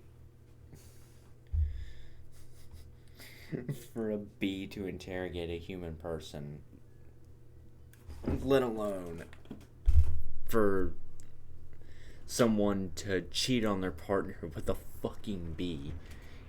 I'm not gonna lie, don't question the Bee Movie. But I'm not gonna lie, I see my girl cheating on me with a bee, I'm finna crash out. He tried to sue the human race. Yeah, it is a cartoon. The horn above, like on the roof of the car, that is somehow undisturbed by all the oncoming air, allowing them to have a full-on conversation on the road trip. I don't know if this is fucking possible. Maybe it's aerodynamically shaped to not let any air inside, although I fucking doubt it, but whatever. Chris gets onto an ambulance or blood donation truck. Barry continues on his journey and arrives at a bee farm, witnesses the atrocities that happened there, which to him must be like bee farm concentration camps. Although I think I read somewhere when I was 10 that smoking them out doesn't really hurt the bees, but that was a long time ago and I don't fucking know what I'm talking about. So he watches the beekeeper smoke out a bunch of bees, then lands and is unaffected by the smoke right after they just got smoked out. He asks them if they're okay or not and why the hell they don't leave. They tell him that they're fine, that the effect doesn't last that long, and they had to move here because their queen got moved here. He's like, that's not a queen, that's a man in woman's clothes, that's a drag queen. Careful now, you can get in trouble for speaking obvious facts nowadays. He then continues to see all the evil humans collecting the honey that the bees works really hard for, snaps some pictures for evidence and shows it to his family who are initially in denial, then says he's gonna hurt the humans where it really matters, their money. And he makes headlines in the bee world and human world for suing the entirety of the human race. Why is he not getting into any trouble for talking to humans? I thought it was a big deal. Shouldn't he be in jail for that? Apparently no, they'll think it's a good idea and join in court to support him and show that bees can talk, revealing it to the whole world, not just one or two people now. And once again, everybody's pretty fucking chill about this discovery. What the hell? Also, before that, when Vanessa was helping him with legal proceedings, she made him a coffee and put a sugar cube in that coffee, and the sugar cube floats. Sugar cubes don't flow in coffee. Yes, I thought that was worth including in this video. Fuck you. I do what I want. Anyway, big bad fat ass food company lawyer comes to fight the case for the humans, and why the fuck is the font on this paper Comic Sans? Doesn't matter. They start arguing their cases or whatever, but it's more like they're roasting each other, like they're just animals, they can't really talk, this is all fake hologram shit. Humans are fat, greedy bastards that take advantage of the little guy. They're on steroids, well you're a zoophile. Whoa, come on bro, it's 2007, uncool. Objection, your honor, people can't keep using come on bro, it's current year to justify dumbass behavior. Overruled, abstained, withheld, lawyer word. It keeps going on and on like that between them, back and forth. The trial is big news everywhere, everybody's covering it. Hold on, Jarvis, back up and freeze frame. Alexa, duplicate and fast forward, right there. Okay Google, enlarge, ChatGPT, enhance, Dora. He's right there. Swiper's right fucking there, you dumb, blind, deaf Mexican child whore. So as usual with legal battle. Damn. He did not need to throw that much shade at Dora, bruh. This movie ain't even about Dora. That shade was unnecessary, bruh. It's taking forever, but if you look here, this newspaper is dated 2004, this 2005, and another one 2007, which means it's been 3 whole years since the start of this lawsuit, and not Barry, not any of the other bees are fucking dead. Are you having a fucking wank, mate? So while taking a break from the trial, or they're home from the trial that night, I don't fucking know, Ken notices that a fucking bee is being misused of his girlfriend. He tries to kill Barry in the bathroom by smacking him, lighting him on fire, drowning him in water, and flushing him down the shitter. Vanessa stops any other attempts on Barry's life and breaks up with Ken. Then the trial resumes with human lawyer start questioning how Barry's parents are his parents at all if the queen gives birth to all of them, and that all of them are doing incest. I have 500 similar questions about this topic, but I'm gonna keep that gun holstered this time. He's doing all that in hopes to make at least one bee angry enough to sting his fat dump truck ass. Adam falls for that and stings him. Lawyer dude overplays the pain he's in to show how evil the bees are. Adam doesn't die from this and gets transferred to a human hospital for some reason, where they keep him alive and put a f***ing toy in his ass as a fake bee stinger now. I know some bees can survive stinging, but they made it very clear that they're not the type that does. Pretty sure they're the type that has their organs fall out their asshole once they sting someone, with a very low survival rate, so him being alive here is massive bullshit, but whatever. Dude describes the feeling of stinging to be similar to the feeling of nutting, and Butthead gets an idea on how to win the case from a bunch of smokers, goes into court with the fucking smoke gun they use on the bees, shows it to the court. He's like, why the hell are you being Hitler to bees? He didn't really say that. He actually played the race card, which is still kind of funny. They win the case, and here's what they get in the settlement. No more bee honey concentration camps, and all the honey goes back to the bees. They kill China leader Pooh Bear, or like stop glorifying bears and become racist to bears or something. Stop using honey in all their products, and so on and so forth. And now that all the honey's going back to the bees, they have more honey than they could ever use in their life. They have a massive surplus of it, so they don't need to make any more, and shut down all the production of the honey and take a massive extended vacation for forever, which means that all the flowers and plants are wilting and dying because the bees are not pollinating anything, and that includes edible shit like fruits and vegetables, meaning all produce is fucked and they can't make more of it. Cows and stuff like that won't eat, not just humans, so all the world is fucked. Vanessa shows Barry the ripple effect of what bees not working had on the world, and he's like, shit, my bad. Then she goes off to Pasadena to see the last ever flower parade or competition, whatever. They moved it up to this weekend since they're all dying so fast, and this will probably be the last flower parade ever, so she's going to see it over there because she loves flowers. She's a florist, by the way. She takes a cab to go to the airport, and he gets another idea while she leaves and flies over to her cab to tell her about this idea, and struggles to keep up while it fucking moves, and he asks her to ask the driver to slow down. He gets in there and slammed in there. I don't know why he didn't just move to the right while he was you're already keeping up with it, you f***ing dumbass. Just move to the right and you'll be inside, you idiot. Whatever, the plan is to steal some of the flowers from the flower parade, flying back to New York City. He tells the bees to go working again. They take all the pollen from those flowers and pollinate Central Park and fix the world. Great plan, buddy, but wouldn't it be easier, smarter, and better overall to convince bees in Pasadena to start from there? You can still steal some flowers and bring back to New York if you want, but I'm just saying, that would be way better, way more effective, and less risk, because he calculates that they have just enough pollen to save the world on the flight back, which they wouldn't have to fucking calculate if they just start in Pasadena, but whatever. He doesn't do that. Instead, they fly over, sneak into the parade place, steal one of the floats, and take it over to the airport, shove the flowers into a plane, and head back to New York. And on the plane, they do the stupid bullshit calculation for having enough pollen to save the world. There's actually a load of bullshit that happened in this past sequence from them stealing the fucking flowers and flying them out to New York, but I'm gonna ignore it all because I can't be bothered to comment on it. So they're on the plane back to New York, right? And the pilot says they're gonna be delayed for a couple hours because of bad weather, but the flowers won't last that long. So Barry sneaks into the cockpit, knocks out the pilots, takes control of the plane, and flies it directly into So Barry sneaks into the cockpit, knocks out the pilots, takes control of the plane, and flies it directly into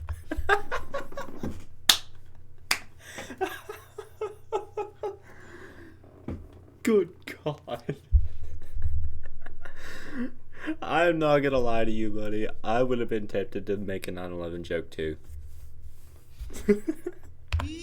So Barry sneaks into the cockpit to talk to the pilots about that, but the main pilot freaks out from B in the cockpit and tries to kill it. In doing so, smacks the co-pilot unconscious. The co-pilot fucking smacks the big red button that says lifeboat, which inflates the lifeboat and knocks the main pilot out. Barry's in a pickle right now and makes an announcement for Vanessa to come up to the cockpit. He explains to her what happened. She gets into contact with air traffic control. He asks if there's anybody with flight experience on the fucking plane, and they say that Barry's on there. They start heading into really bad weather, like a storm cloud. Lightning strikes them, turns off autopilot. At this point, the bee and human news have gotten wind of this happening and heard a little speech that Barry made about how awesome bees are and that they should get back to work, and all the bees in his hive, and I'm guessing all the other hives in Central Park, flew out to that fucking plane because that's the only way this next part is even remotely possible. They fly out to the plane and go underneath it, take control of it instead of autopilot, and help it from crashing into the ground. They approach the airport, cut the engines, and come in on bee power to land on a pulsating black and yellow flower that all the other bees that are not lifting the plane made for them to land on. They circle a bit like a fucking bee and then land. I guess with enough bees you can lift the whole planet, but what makes this impossible is that this plane is flying at 320-ish knots, which is over 600 kilometers an hour, and bees can only fly at a max speed of 40 kilometers an hour. Also, I'm not a pilot or anything, but I'm pretty sure there's no big red button in the fucking cockpit that is labeled life raft like that. Also, I'm pretty sure you switch off the engines from the switch panel up ahead, and I don't know why the fucking air traffic control didn't ask for anybody else other than a fucking bee that is on board that has flight experience and gave up immediately at Barry. Also, when all the other bees tell Barry to put it down on the blacktop, he says he can't see the runway, although he can clearly fucking see it. Also, I'm pretty sure this is not an accurate representation of what a plane radar in an air traffic control tower shows. Also, Barry keeps yelling at Vanessa to land the plane brain properly, although she is no longer in any fucking control at all, and he knows that full well because he asked her to cut the engines and go on bee power. Fucking moron. I know I'm overthinking a fucking kids movie where bees sued the human race, but I can't fucking help it, okay? Now let's end this bitch. They land, drop out the flowers, Barry makes another speech about how awesome bees are and how they should get back to work, and earns himself a position as a pollen jock. The bees pick up pollen from the flowers, pollinate Central Park. It all gets fixed instantly, which I'm pretty sure is not how fast that works. Barry revives all Vanessa's flowers in her shop with his ray gun. All the bees get back to work. The humans return to profiting off of their fucking free labor, I guess. Barry opens a part-time law firm in Vanessa's shop to help other animals sue the human race. Didn't that fucker learn anything from his previous legal escapade? That fucking idiot. Plus, how the fuck is he still alive? Doesn't matter. Ken also cries because he's continually getting cucked by a fucking insect. This movie gets 5 Cinnabons out of 5,872,000 donuts.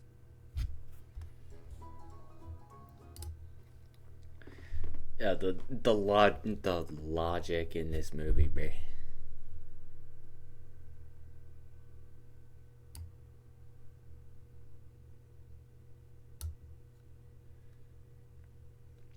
Cracked movie.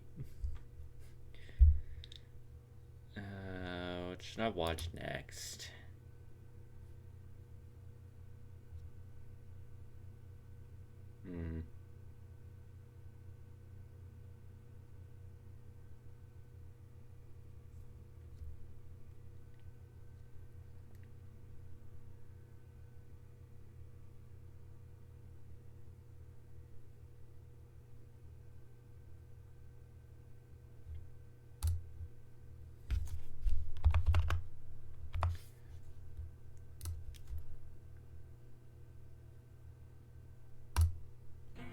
Anthony Sullivan here. Whoops-a-daisy, I spilt my beverage.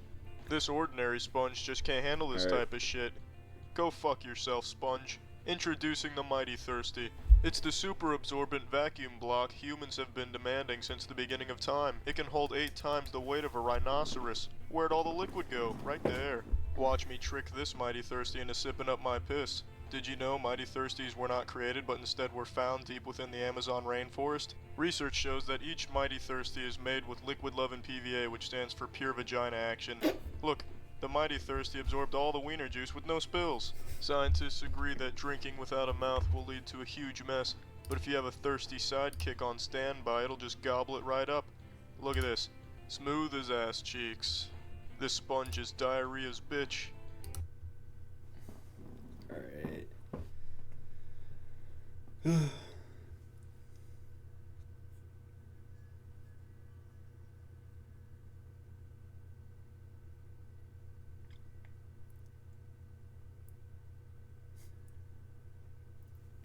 Okay.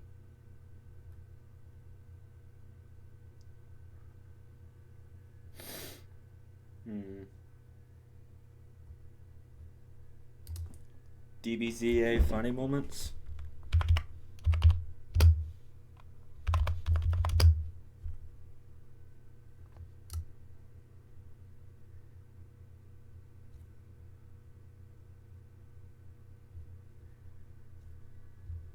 DBZ funny moments.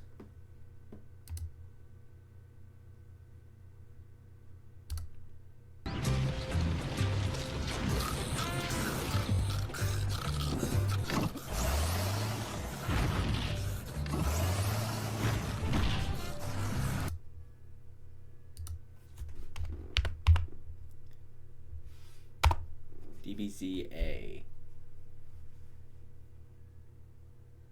Dragon Ball Z abridged.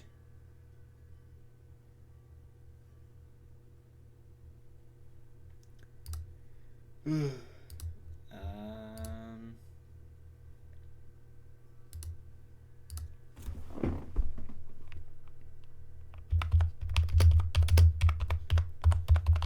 don't know if you guys ever saw this or not, but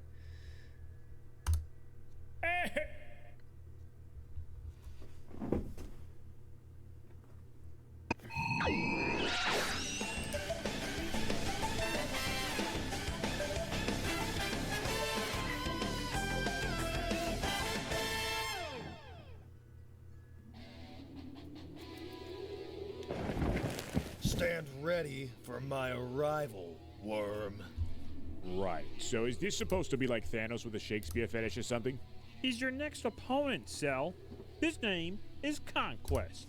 You were given orders. You were given time. You were given more budget than most, and yet I find I just put the link in chat to this video so you can watch it on your own, Tom. Yeah, Skip. What? But you promised. Skip, Kermit. All right. Next is that one repo guy.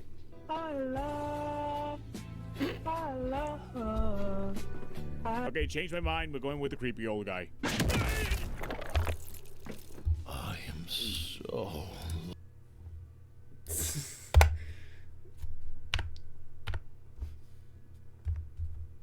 lonely. What?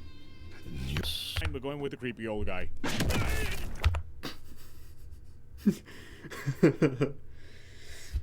Yeah, we're going with the creepy old guy. Proceeds to get fucking obliterated. I am so lonely. Yeah, that's totally not sus, dude. What? Your pet frog. He told me everything. He said you were craving a true warrior. Something primal. Such true warrior. What the fuck? God.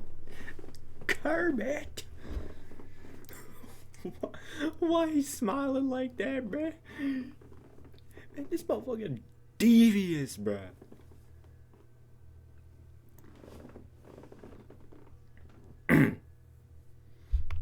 Something primal. Something raw.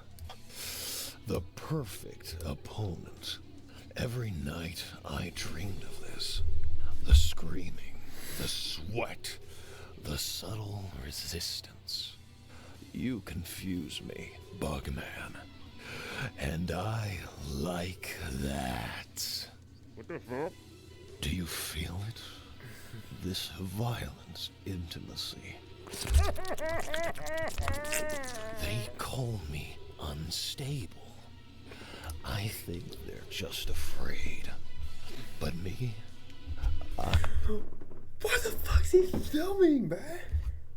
Ain't no way. That's just diabolical. I don't judge. I show no fear, no hesitation. I wipe civilizations.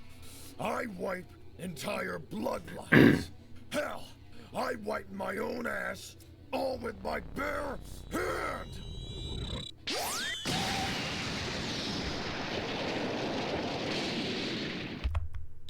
And now his head's gone. Jesus, tap dancing Christ, Kermit! I know, I'm sorry. I didn't know he was, well, like that. The hell do you mean like that? He just tried to raw dog my fucking soul! He did seem passionate. Never again. Yeah, it was got a little too passionate there. So, no repo guy. Kermit! Right, reading the room, sorry.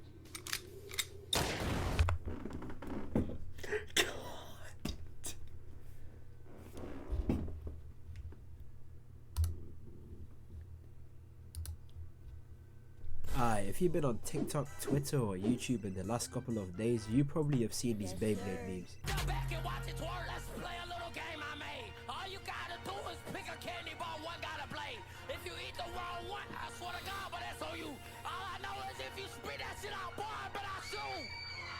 Now, this got me thinking a little bit, because using Hollow Purple is kind of crazy, but all this talk about Beyblade has made me start thinking about another hood classic that, you know, might be just as bad, if not worse, than Beyblade. I'm talking about Inazuma 11. Like, look at this.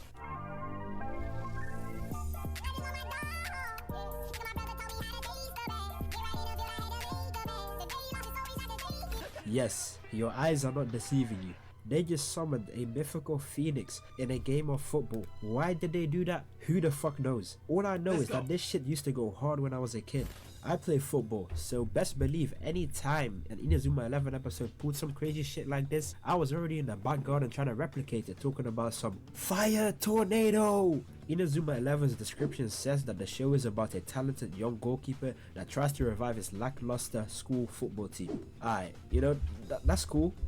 But tell me why in the first 2 episodes, we got this nigga threatening to destroy their school if they don't win the match. Is it really that deep? I'm a little bit ill, but let's... There's no way a soccer match could go that deep, bruh. At least not here in the States. Get into this. They begin the match and Inazuma 11 is really getting washed.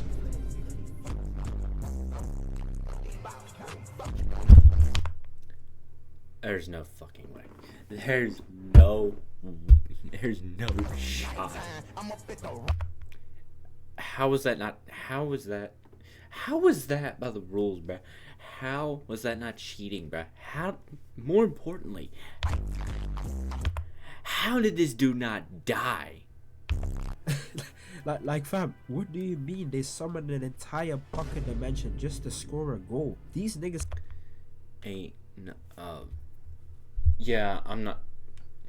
I'm watching a different video. I'm not gonna listen to him say the N-word every 5 seconds.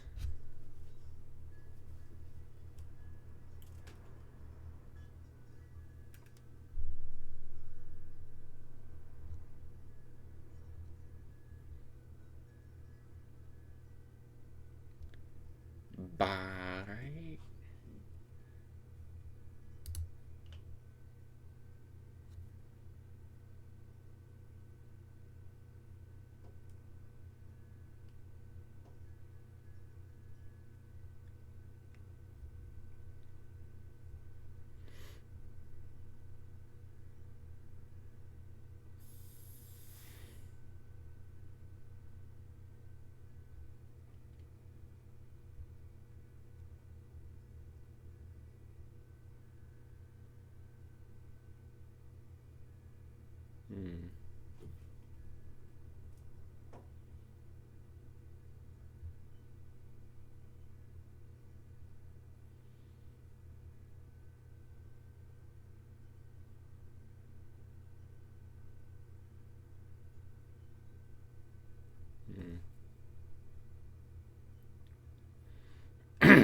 See if there's any more Russian Badger videos I ain't watched yet.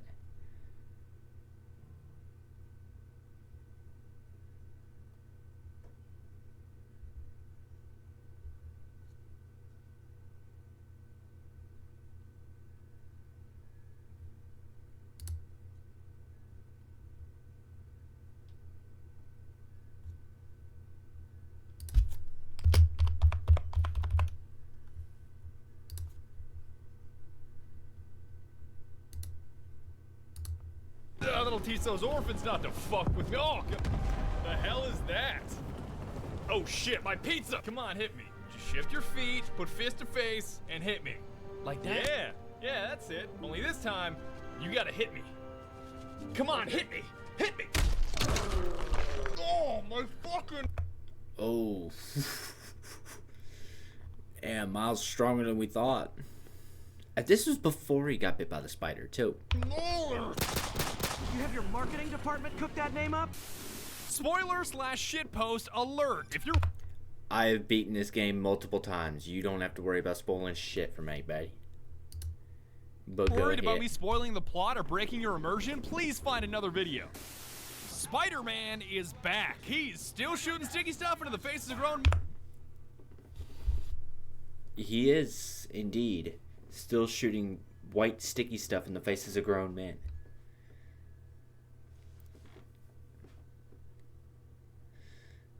And I do that I do that all over myself whenever I'm feeling lonely at night, which is I'm gonna stop talking. Man and still not paying his goddamned rent. It's the student loans, Yuri. Just give me some cash. Only this time, instead of J. Jonah Jameson screaming, "Get me more pictures of Spider-Man," it's a little bit more like, "Get me more enemies." Why does Jonah in the comics have a fucking Hitler stash? I just noticed this. Why does he have a fucking Hitler stash? Of Spider-Man. Ugh, this ought to be good. Which enemies, you might ask? How about Dr. Octopus, Rhino, Mr. Negative, Vulture, Electro, and Scorpion, aka the Sinister Six? Wow, that's a little much. I know I'm a superhero, but that's 6 guys. Plus Shocker, plus Taskmaster, plus Devil's Breath, plus Sable and her mercs, plus Tombstone, who, by the way, is not a gigantic pizza like I was expecting. Goddamn, that's like 9 dudes, an infectious disease, and a giant frozen pizza. Can't you guys just call in the National Guard? Plus the marketing department. I almost forgot about them. That's who you're up against. And I know you may counter by saying, isn't the marketing department just another way of saying Tombstone? To which I reply, yes, because Tombstone, well, he is the marketing department. I am the marketing department. Now you may be thinking that this monumental dream team the Spidey Boy is up against makes for a daunting campaign, and it does. But I had such a blast with it that I beat it once normally and beat it again via New Game Plus in the old school comic costume so that I could channel my inner shitposting Spider-Man super Yes. Jury. How is this happening? Do you not know who Spider-Man is? Thankfully, this burdensome task becomes much easier once you realize how retarded overpowered Spider-Man is right now, and I hate myself for even mentioning this, but in case you're blinder than Daredevil, his movement skills are smoother than Jif Peanut Butter. You want to jump 90 feet in the air? Look out! Here comes Spider-Man! Done. You want to swing 3 blocks? Done. Spring like a gazelle off of any sturdy surface? Done. Ride the subway and pretend you're not really Spider-Man? Done. Give gravity the middle finger and spin around for 3 hours? Done. Well, technically that's a suit power, but we'll cover that later. Mr. Bob?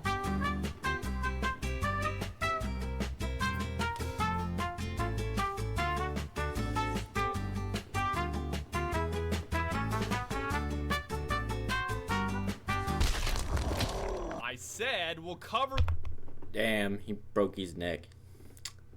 What a shame. that later. And if you think Spidey's movement is overpowered, then your fighting skills are downright ludicrous because you've got an endless number of ways to turn your enemies into vegetables. Not actual vegetables like the carrots that Aunt May can't seem to cut correctly because my PS4 Pro refuses to accurately render them, or maybe she's got dementia or something. Aunt May, that isn't how you cut carrots. I mean figurative. I can't talk anymore because Spider-Man gave me traumatic brain damage and I will never perform motor functions ever again. Type vegetable. That's a trip to the ICU. But hey, just like Injustice 2, as long as you're non-lethal and they don't die, everything is a-okay. So you won't kill, but you're fine with traumatic brain injuries. So yes, you can beat the shit out of people, but why do that when you're basically a character ripped out of an MMORPG with a big-ass scroll wheel that I like to call spammable sticky shit that's basically cheating? The beginner tier is your basic webbing that can stick enemies to surfaces or wrap them up like a burrito to be thrown off of a skyscraper. Get over here! Yeet! 1, 2, 3, 4, and alley-oop! He's definitely alive. The intermediate tier is your impact web, which basically does the same thing, only instantly, and hits enemies like a belt from a stepfather. Hey, buddy. Oh my goodness.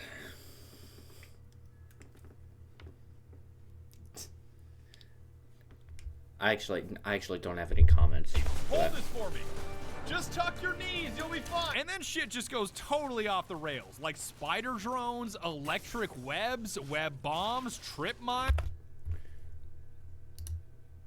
I've seen this so many times. I don't know. I genuinely don't.